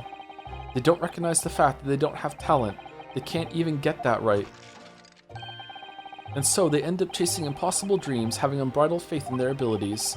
They go on and on about their wonderful hypotheses, their stupid eyes shining like a little child's. They make me sick. I can't abide their foolishness. And careful, Mr. Drubber. Okay, so that gets a response, but threatening the hot French blonde. Sorry, it's just threatening Tusspells does it. Okay, I was particularly pleased with the kinesis machine. It made for quite a show, didn't it? So you admit it. Not even blonde. What do you mean she's not? She's blonde. Is she not blonde? She's blonde. She has pink hair? No. This is blonde. What are you talking about? It's the same color Bitorici? It's way more blonde than Bitorici. I will definitely agree that there is a hint of red in her hair. Maybe that mixed in with the blonde is making it look a little pinky on some screens, some monitors. The ribbon around her hat behind the star looks way more pink to me than her hair. But like this is blonde. What are you talking about? I mean, just look at Gina. Yeah, blonde, also blonde, blonde. I don't. It's this is white hair count. I guess platinum blonde. I don't know. Like maybe. Yeah, blonde, blonde, blonde. Blonde. Blonde. Blonde. She's blonde. Iris has pink hair. Yeah, for sure. 57% of people in chat say blonde in the poll. That is a lot lower than I expected, but still the majority. Okay. She's definitely a dirty blonde. We're talking about her hair color, though. You meant that was nothing more than a sham made for the purpose of killing the victim. Yes, I admit it. I did it all in the name of revenge. Revenge for the future that Mr. Assman's article had deprived of you of 10 years earlier. But the revenge you sought didn't stop at Assman, did it? Which is where that very particular waxwork comes in. Yes, I see. The condemned convict that you saw rising from the grave in Lowgate Cemetery 10 years ago. If your account of those events was true, it was all true, then obviously Scotland Yard couldn't afford to acknowledge what had happened. Even if it meant discrediting a bright young man and crushing a future career he might have had. Okay, I'm a little confused about something. If Scythe was in on it from the beginning, or wasn't course after the fact, why did the wax model have to be of the professor? Just for the poetry of it, or she wasn't in on it? Didn't we just establish that she wasn't coerced at all? Maybe we need to find more information about exactly when it was that she was brought in on it. Okay, let's find out. Even if that meant discrediting a bright young man and crushing any future career he might have had. So your plan required that you abduct that particular waxwork model in order to exact your revenge on Scotland Yard as well, or on Dr. Scythe, to be precise.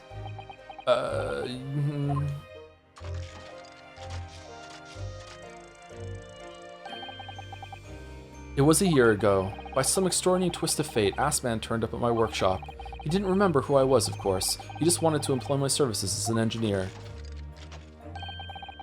And he happened to have a paper with him. An article on the front page caught my eye. I'm fine with that as a coincidence. It's been a long time has passed. I'm also fine with him like not plotting murder, but when the opportunity to murder him came along, he's still angry and resentful years later. That's fine too. I don't have any problems with this.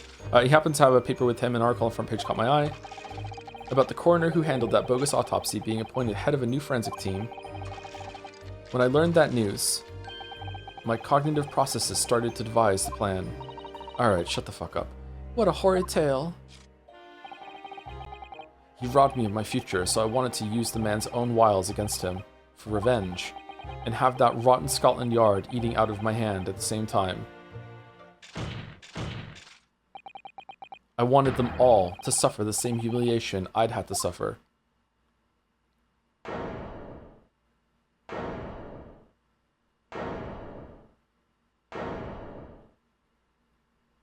Where did they go? Your actions against those who'd ruined your future were justified as revenge, at least to yourself. Certainly, no one has the right to destroy another's prospects, especially for purely selfish gain.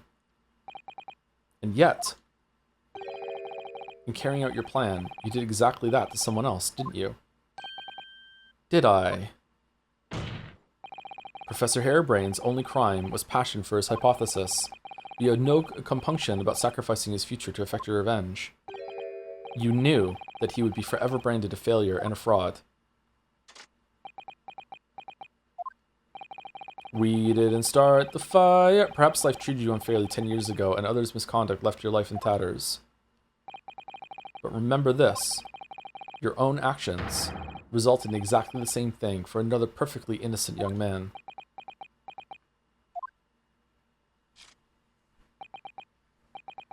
I...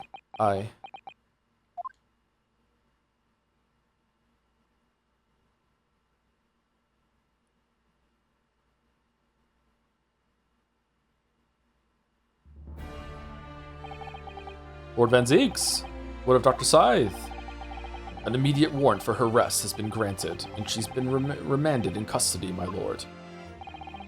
I presume she will face trial in the coming days, along with Mr. Drebber.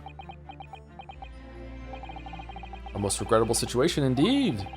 She's made great contributions to her profession over the years. It really is a hard truth to swallow. However, that is a topic for some future occasion. For now, Professor Harebrain. Oh, yes? Oh, we don't have a coroner in London now? She's the only one? Yeah, there's no autopsy report next trial. It's going to be playing on hard mode. It seems there was a great deal more to your experiment than you realized. However, I think we can assume now that all the sort of details have been brought to light. This has been a very long and profound trial, but I'm pleased to say you are absolved of all guilt. This whole experience has taught me a very great but painful lesson. Always be pawning. I've been, this dedicated scientist, this devotee of natural philosophy. Did you ever want him to do you so much you would do anything? I've been selfish and self-centered, and above all, a fool. Professor Son. I spent my life thinking of nothing but my research, misguidedly believing that I could do whatever I set my mind to, despite my lack of talent. But I'm still gonna do it. But I'm gonna invent teleportation for the right reasons. And it just so happened that while I was walking into the court, I found a new apprentice that's gonna help me. This is fucking lot of heart in a hood. Oh yeah, we're sure we're gonna get along famously, and I know that you're gonna succeed. Winks into the camera. And the worst of it is, in the process, it cause others pain and misery. Others who are far, far greater people than I. We have all the time in the world, Professor. No, Professor, that's not true. What? Don't tar yourself with the same brush as Drebber. What happened was his doing, and his alone. Everyone here in court thought you really had invented teleportation. Don't forget that. It's true. This outcome is his fate, not yours. You're not to blame in any way. Lord Van Zeek's son. And the derision with which he referred to you earlier, calling you a fool, talentless even. Van Zeeks, he wasn't in the courtroom for that. He didn't. What he did? I was not even here to hear that. absolute imbecile, a foolish fool, and the man has no idea. To believe in yourself and work your fingers to the bone to realize your dreams. That's laudable, not laughable. No one has the right to ride another for such choices. Really? Okay, so you're gonna change your tune with us over here on our side of the courtroom? Oh no, I'm not talking about Nipponese people, just people like me. Huh, what people are those? Oh. Thank you, Barack. Oh yeah, they're friends! Okay, so ladies and gentlemen of the jury. Yes, my lord. It is this court's expectation that you find the defendant not guilty of the charge of which he stands accused. I presume there are no objections. Okay, I'm glad that someone on the jury wasn't intimately involved with the case this time. They had some information, but it wasn't like, oh, here we go, they're gonna go on the stand now or anything like that. That was good. None from me, my lord. Certainly not. This trial has really made me think, but this is the right decision. It's all been proven methodically and rigorously. I have no misgivings whatsoever. What's that? He's done, is he? It's all over? I don't know what's become of the yard these days. I don't recognize the place. Very well. In that case, I hereby pronounce the defendant not guilty. Confetti court. Woo! Confetti court. Woo, woo, woo. It's our last confetti court. It's the last one. We're never going to see the confetti again. All done.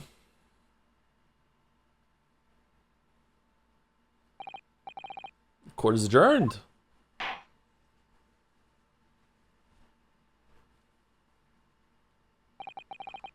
It's over. That was some trial. 24th October, 4:33 p.m. The Old Bailey, defendant's antechamber. Professor, what a splendid outcome, isn't it? This is the best place to end the stream, trust me. It's funny, it doesn't say Errol next to your name. Oh, it is. Congratulations, Professor Hairbrain.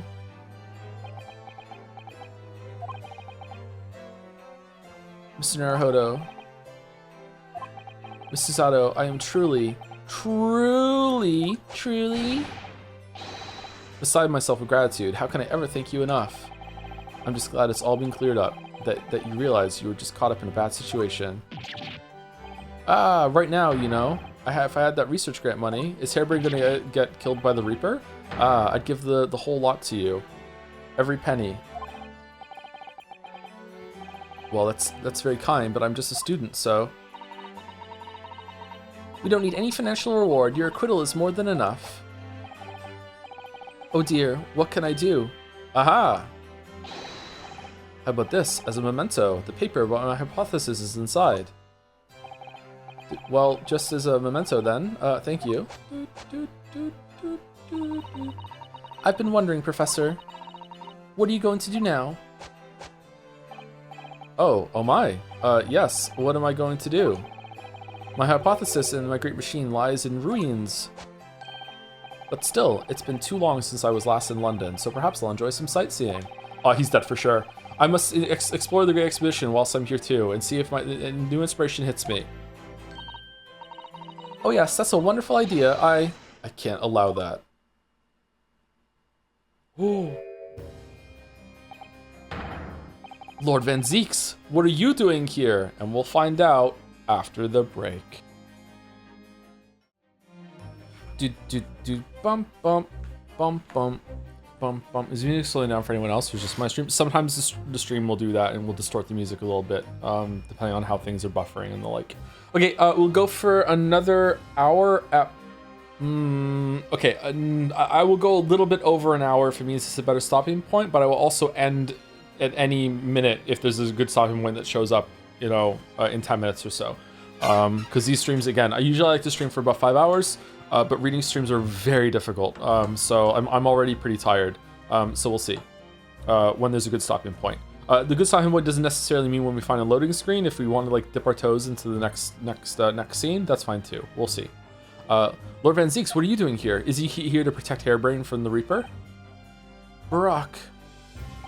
Well, the Reaper's scythe is in jail now, so there's no way that the Reaper can kill anyone again. I'm sorry you had to go through that, Albert. Well, if I'm honest. It was terrifying. You were like a great demon behind your bench there, snarling down on your prey. I know, it was so hot. You're one of the few true friends I have. Really? I couldn't leave it to anybody else to handle the prosecution or the defense. Sorry? Or the defense. Did I just hear that right? I always knew that you have my best interests at heart. Don't worry. How about you show me around while I'm here in town? It's been a long time since we left university. We have a lot to catch up on. Listen, Albert. In a few days, your acquittal will be made official.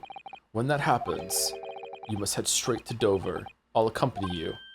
What?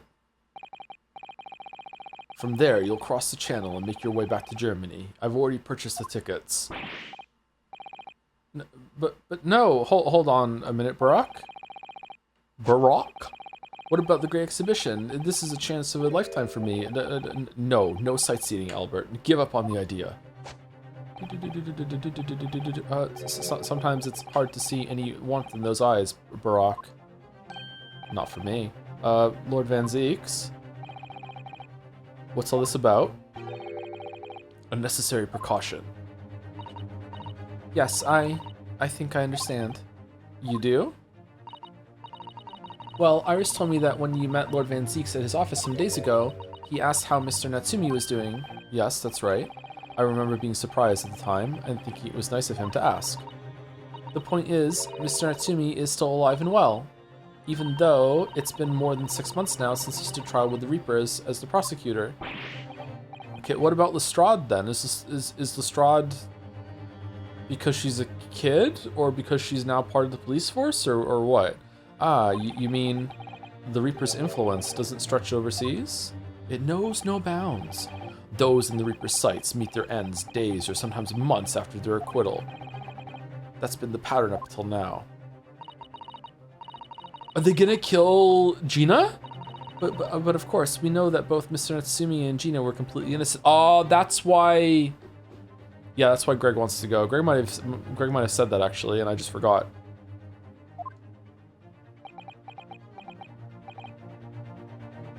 True. And perhaps that governs the Reaper's actions, and the truly innocent are spared. But I don't want to take any chances with a close personal friend. That's true, yeah. Okay, I'm glad they addressed that. Maybe if it was a rightful innocent verdict, it's fine. Barack? Like the mustached Nipponese, this man should leave the country without delay. That's why I'm packing him off to Germany at once. Right. Does your friend-shaped package get any say in it? Goodness, was that your intention all along then, Lord Van Zeeks?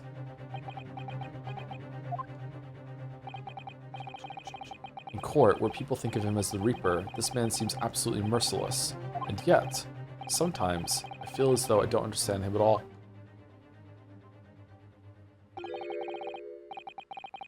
Oh, getting a little hot in here, huh? It's time to go, Albert. Back to the prison for the time being. Ah, yes, alright. Well then, Mr. Naruhodo. Thank you so much for everything. Not at all, Professor. It was a pleasure getting to know you. Best wishes, Professor Hairbrain. Well, once the dust has settled, you must come and visit me in Germany. Anyway, goodbye for now.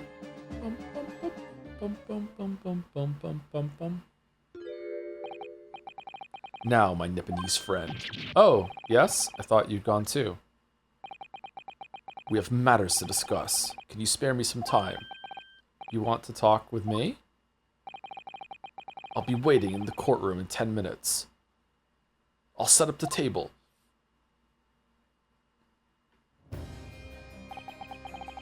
Well, that was strange. For some reason, I didn't get that sense of it. Is Van Zeeks gonna die? For some reason, I didn't get that sense of impending doom as he walked away this time. The enigma, Barack Von Zeeks. What does he want to discuss, I wonder? The answer awaits in the courtroom, I suppose. Here goes then.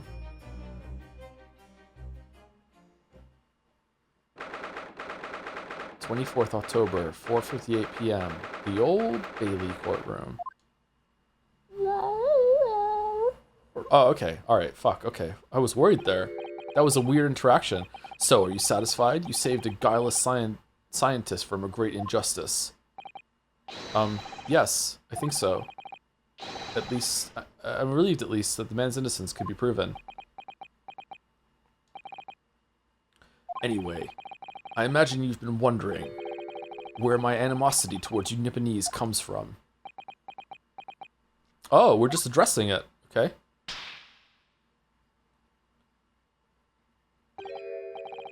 Well, at first I thought you just didn't like me. I imagined you saw me as a pretentious child from an unimportant land who had no business being here. But now, I think differently. You clearly know our ways, so I would guess that some specific incident led to your thorough dislike of my race. Will you tell me what happened, please? This is a very interesting scene. The Professor. I thought I'd never hear that name in this courtroom again, to be honest. He took your brother's life. Clint, my brother, was Clint Van Zeeks. 16 years ago, when I was still just in my teens, he was already the director of prosecutions and a key member of the judiciary. I looked up to him. He was everything I aspired to be. He was involved in the establishment of justice systems in foreign countries as well. Justices in foreign countries as well. There were exchange programs between Britain and other nations then too, to share knowledge and ideas. As part of one of those programs, 3 judicial students came to Britain from your homeland, the Empire of Japan. Oh, if it was 16 years ago, then one of them could have been my father. Of course. I remember Dr. Mikotoba well. I had no idea. I was a minor at the time, training at the prosecutor's office. One day, Clint introduced me to the 3 visiting Nipponese. 3. So, Mikotoba, the judge, and someone else. So you've actually met my father. He and his colleagues were polite and amicable. They were adept at their work and exacting in their standards. It was my first encounter with the Nipponese spirit, and it made a very great impression upon me. But 6 years later, that's when it happened. The investigation was going nowhere. There were no suspects even, just an ever-growing list of victims. And in the end, my brother became one of them. The last, in fact, before the case was finally resolved. I'm so sorry, Lord Van Zeeks. Truly. Clint was always ready to put his life on the line for justice anyway, so he wouldn't have wanted it any other way. He lost his life to the killer, but it was his victory in the end. For me personally, though, it was a great loss. I found myself in a very dark place indeed. When I finally found out the killer's identity, the reason why no one had been able to catch the man sooner ceased to be such a mystery. He'd been hiding in plain sight all the time. In plain sight? Are you aware of political events 10 years ago? It was a period of extremely sensitive diplomacy between the British and Japanese empires. A new treaty was being forged, I think? Correct. The Anglo-Japanese Treaty of Friendship and Navigation was being concluded.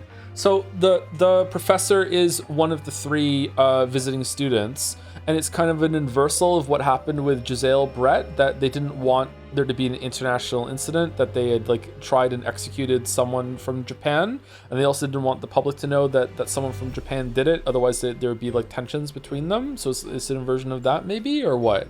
Correct. The Anglo-Japanese, because if not, then it's got to be royalty. It's got to be.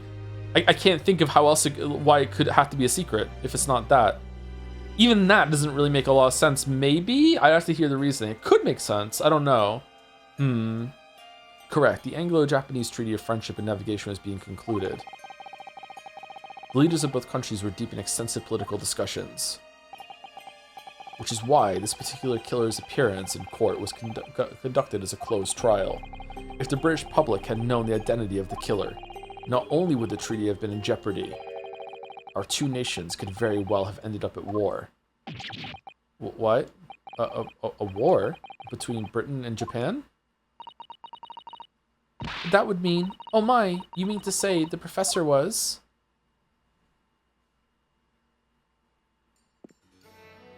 When the trial reached its conclusion earlier, I thought to myself, yes, it's time. Ben Starr?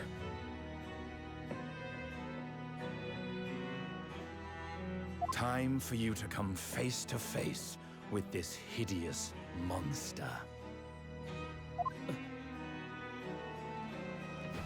I borrowed the key for the mask from the proprietress of the Waxwork Museum. So see for yourselves now. Confirm it with your own eyes. The truth that's been hidden this past decade.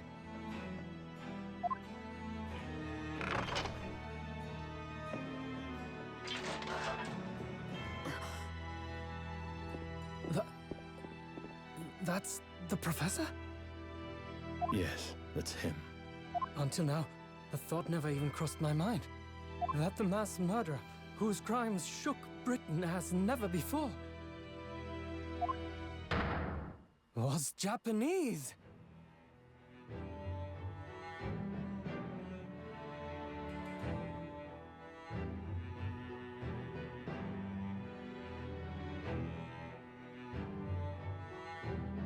Looks kind of familiar. Looks kind of like a younger version of Susato's dad, but maybe I'm just being racist. Wait a minute. That face. I feel as though I've seen it somewhere. It's strangely familiar. Yeah, me too. Yeah. Where have we seen it?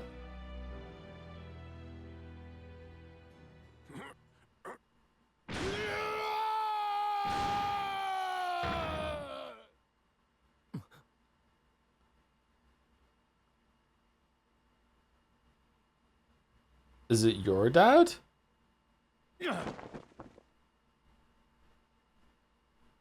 Akechi? Father.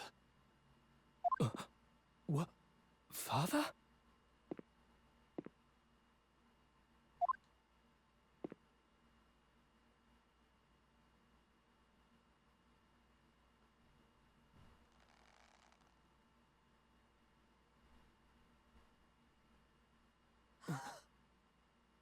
Kazuma!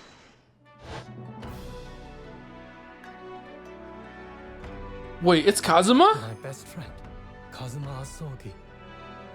After a whole year, finally his memories returned.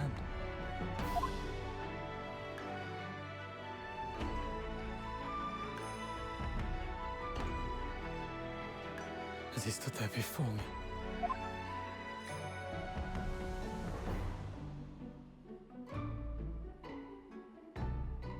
Ryunosuke.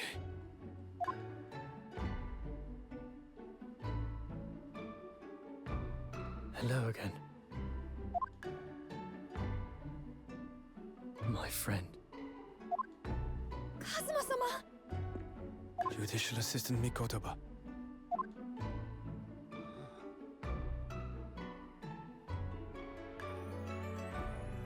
It's been a very long road. Thank you. Thank you for guiding my friend here when I could not. It was an honor.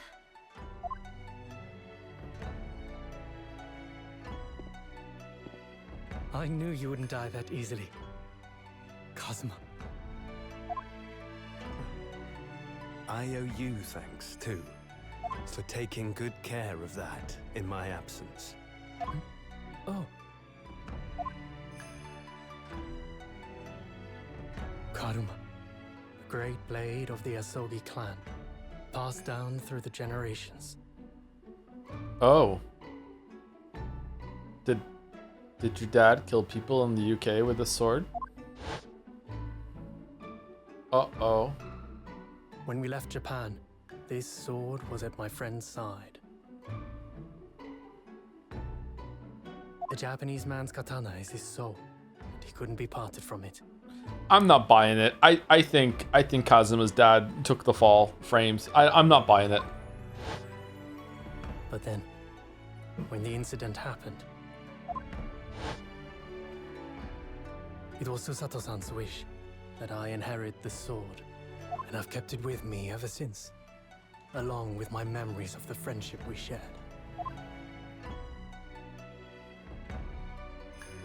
With this by my side, I always felt that you were watching over me somehow.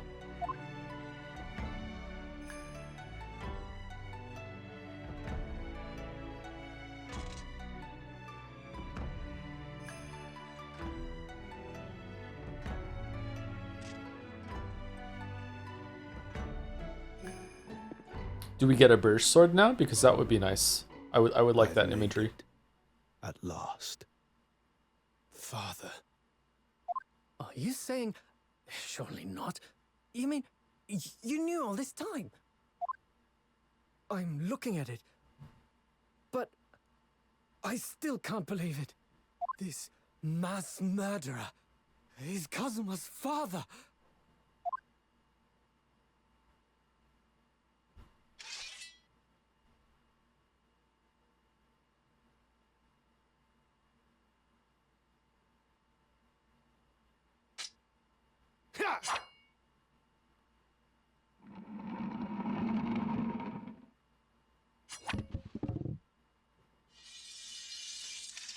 You know it's a model, right?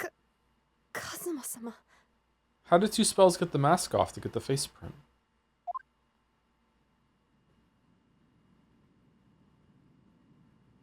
Ryunosuke, we have much to talk about, but now is not the time.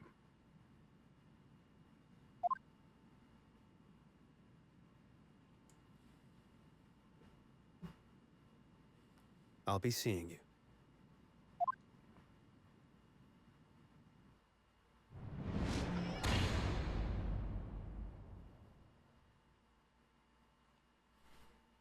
That's all Kazuma said. Oh, we don't Before get he turned and left us there in the courtroom. we don't get a replacement sword. Okay.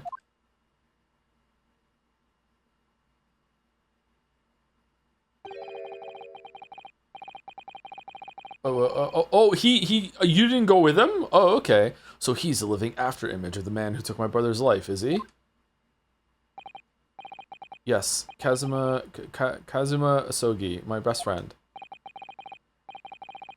I feel like I say his name wrong every single time, and they just said it a bunch of times, and I still can't stop saying Kazuma. Kazuma. Kazuma? Kazuma. Kazuma is fine? I thought I was saying Kazuma before, and then chat told me it's Kazuma. Is it Kazuma? Maybe I got it mixed up. Kazuma. Kazuma. Kazuma. 3 months ago, when Lord Strongheart introduced us, I had an inkling there was something there, some connection. But why did Lord Strongheart do that? Why didn't he make Kazuma Lord Van Zeke's apprentice, and when he was suffering amnesia too? The man was apprehended, even executed, but his legacy just won't die. That's the sad truth. Anyway, that's all I had to say. I thank you for meeting with me, as I asked. Huh.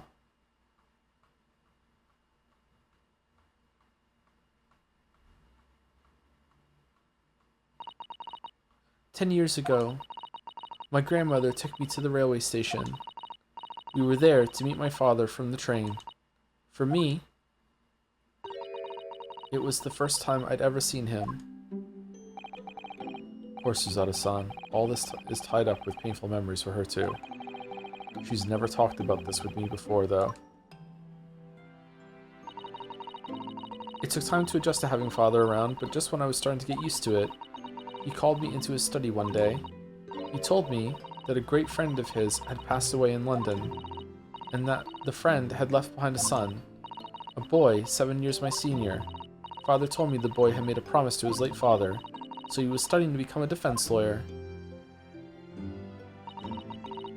I wanted to help, so I studied to become a qualified judicial assistant.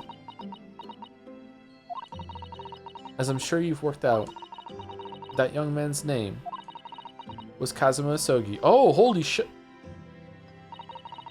So you see, that's how he and I met. For a brief moment, my great friend had returned, only to disappear again all too soon. But in that fleeting encounter, something stirred. Something that had been dormant for a long time. As if great wheels had been set in motion. I could almost hear them creaking into life. In some ways, it was the end of a chapter. But in many, it was the start of a new one.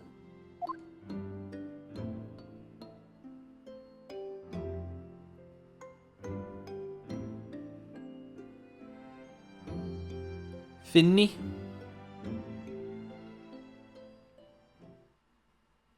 She's blonde. I don't give a shit what anyone says.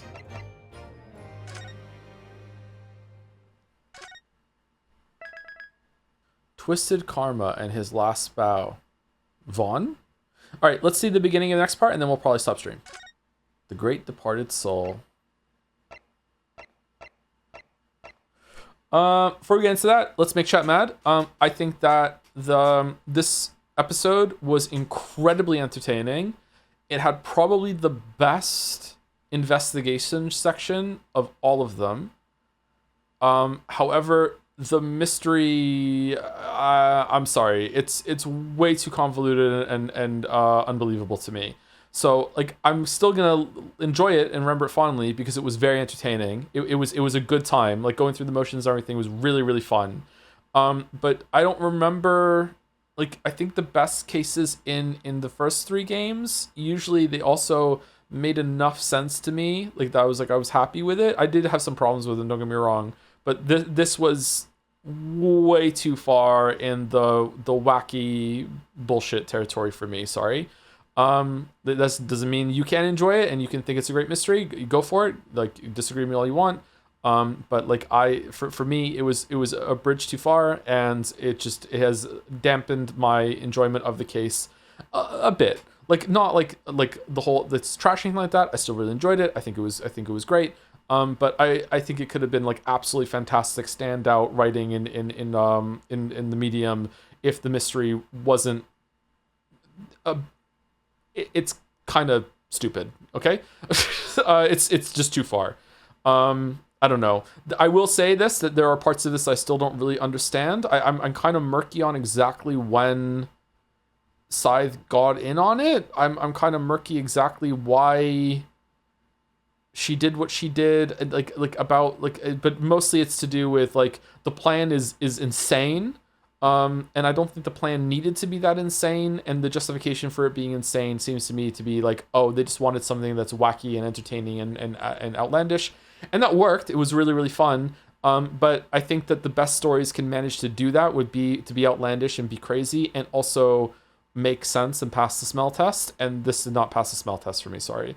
I would say that it's possible that I would be okay with the wax model being that one that was specifically stolen as a message and all that. Like maybe that can make sense, but her commandeering the whole entire forensic team to fabricate a whole entire crime scene is like, we're in fucking like Narnia at that point. Like that is so far out of the realm of like possible, plausible, even for this world. I can't. I'm sorry. I can't go there.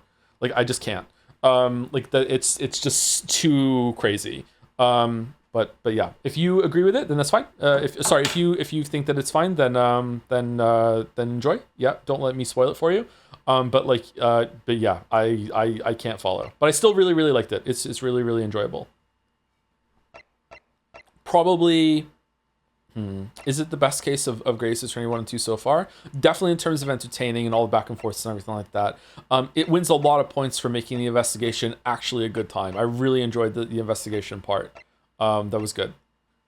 I think the implication is relatively small team. I get what you're saying. Glad I enjoyed it. I would say if it was a relatively small team and the team knew the secret that they were guarding, maybe, but the secret is meant to be so big time that now it's like, okay, then now it becomes another problem is like, how does the whole entire forensic team know about it then? Right? like now we have a different problem that is also quite large. Like this is meant to be like so fucking like important. We're willing to like fabricate a whole thing for it. But you know, everyone that's on the investigation team, they can know about it, and presumably a bunch of cops too, because it's not like there wouldn't be guards around when they're doing this shit. Like yeah, it's not just about them going along with it. It's also like the logistics of what they did is just like wow, what the fuck. It's just too far for me. Sorry. Anyway, let's continue. Let's see what happens in the intro of this one.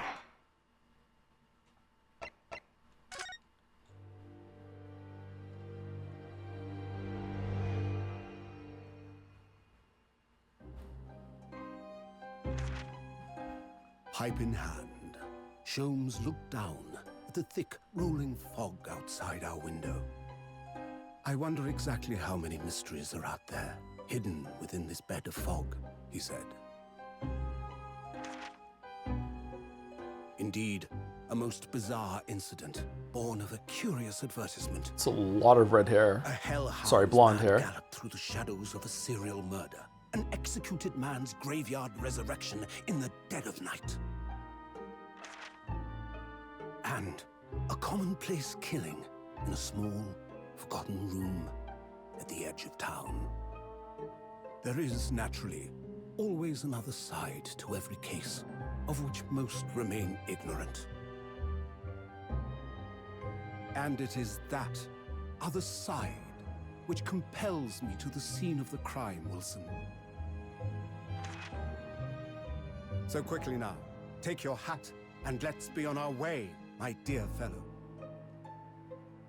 For our adventure is not over yet. Come, the game is afoot. Oh, he said the line.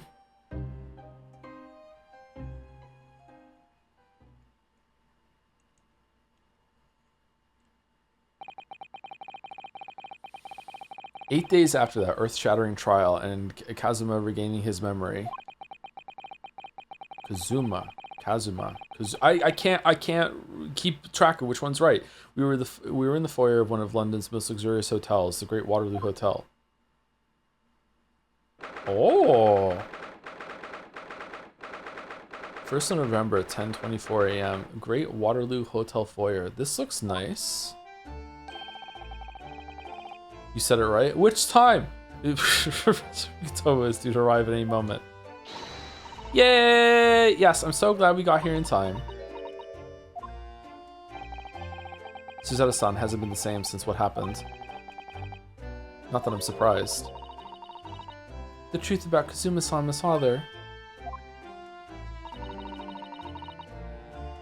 Do you suppose my father knew that he was actually the mass murderer? The professor, you mean?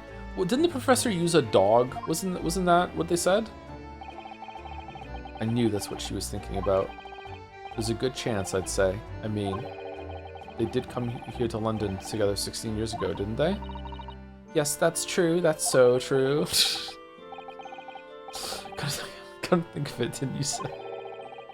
That Professor Mikotoba knew about Kazuma going missing in Hong Kong as well.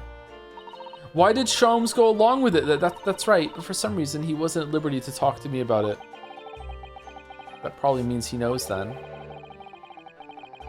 About Kazuma showing up here in London with amnesia, and he's regained his memory now.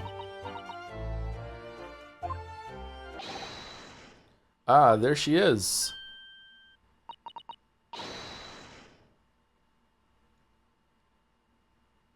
Okay, so the judge just knows how to dress. Damn. Holy shit. Oh, father. Hello, Susato. How are you? I'm very well, thank you. We're delighted you've arrived safe and sound.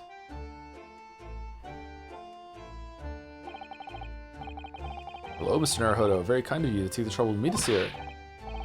Oh, not at all. It's my pleasure. We've heard all about your extraordinary exploits here in London. You know, the news has crossed the seas. It has. I always look forward to reading the monthly reports that arrive with your steamships from Britain. Oh, I see. Well, thank you very much. Who is this man, and why do I feel as though I've seen him before? I take it from your expression that you can't quite place me. Also, excuse me, I'm off duty. In that case, how about a little reminder, Sashiro? A firm tap should do it. Yes. A firm tap? What? Here we go then. I hereby pronounce the defendant, Ryunosuke Naruhodo, guilty. Ah. Oh, you're...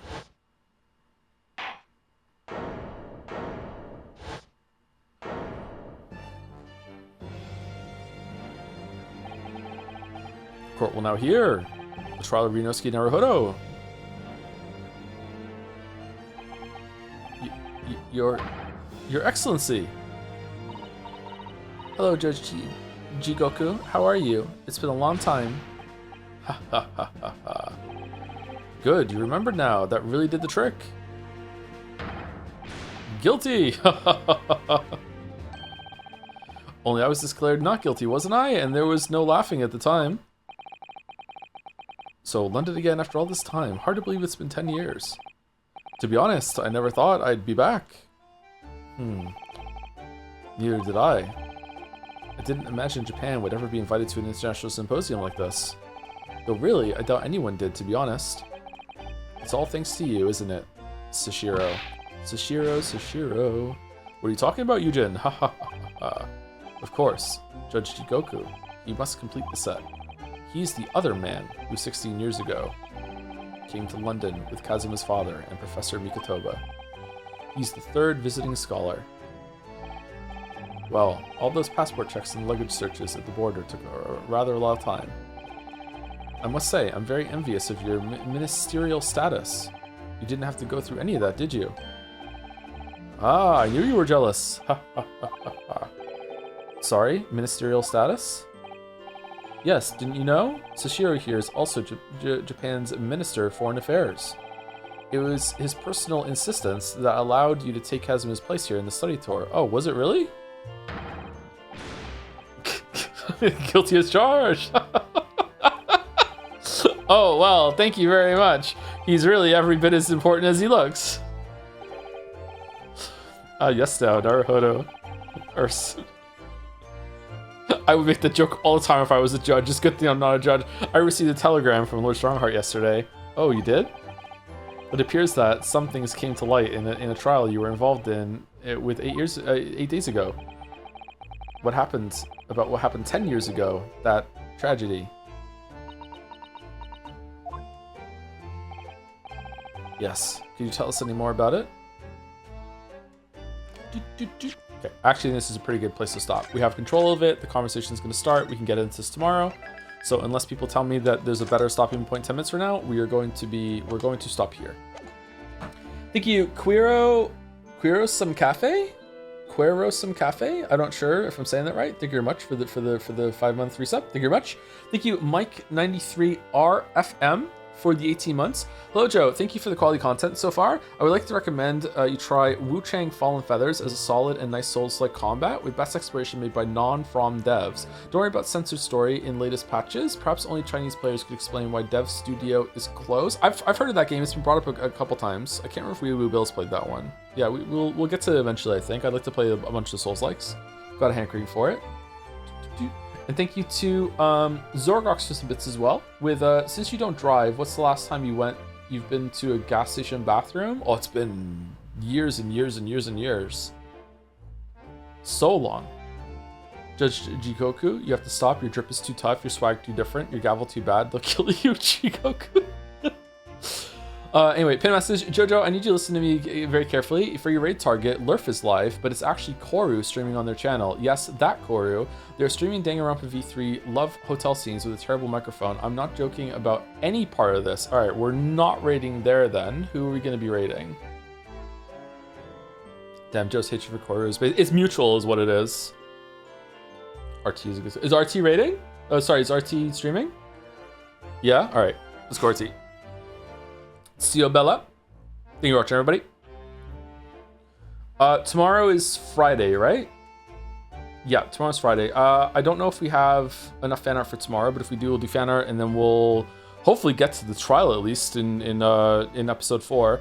I might do an extra stream next week, maybe on Monday, in order to get this done next week. I do not want it to roll over to next week, so without too many spoilers, I would like to know at some point, maybe next week or maybe tomorrow, how much extra time I'm gonna have to do, because I can't really do extra hours in these streams because I'm gonna die. So we'll see. If I do have to go to the week after, no matter what, then I guess that's it. That's all she wrote, but we'll see. Will you stream on Saturday? Yeah, I think Walrus and I are doing Over the Tempest 2 on Saturday, and I'll stream before that, yeah. Anyway, pushing right through. Say hi to RT Game for me. He just rated us a couple days ago, I think. Yeah. Wonder if we should play Grand Theft Auto before Grand Theft Auto 6. Seems like it's really coming out this year. Anyway, so chat. See you tomorrow. Thank you for watching. And thank you to anyone who stuck around or is watching on that. See you later.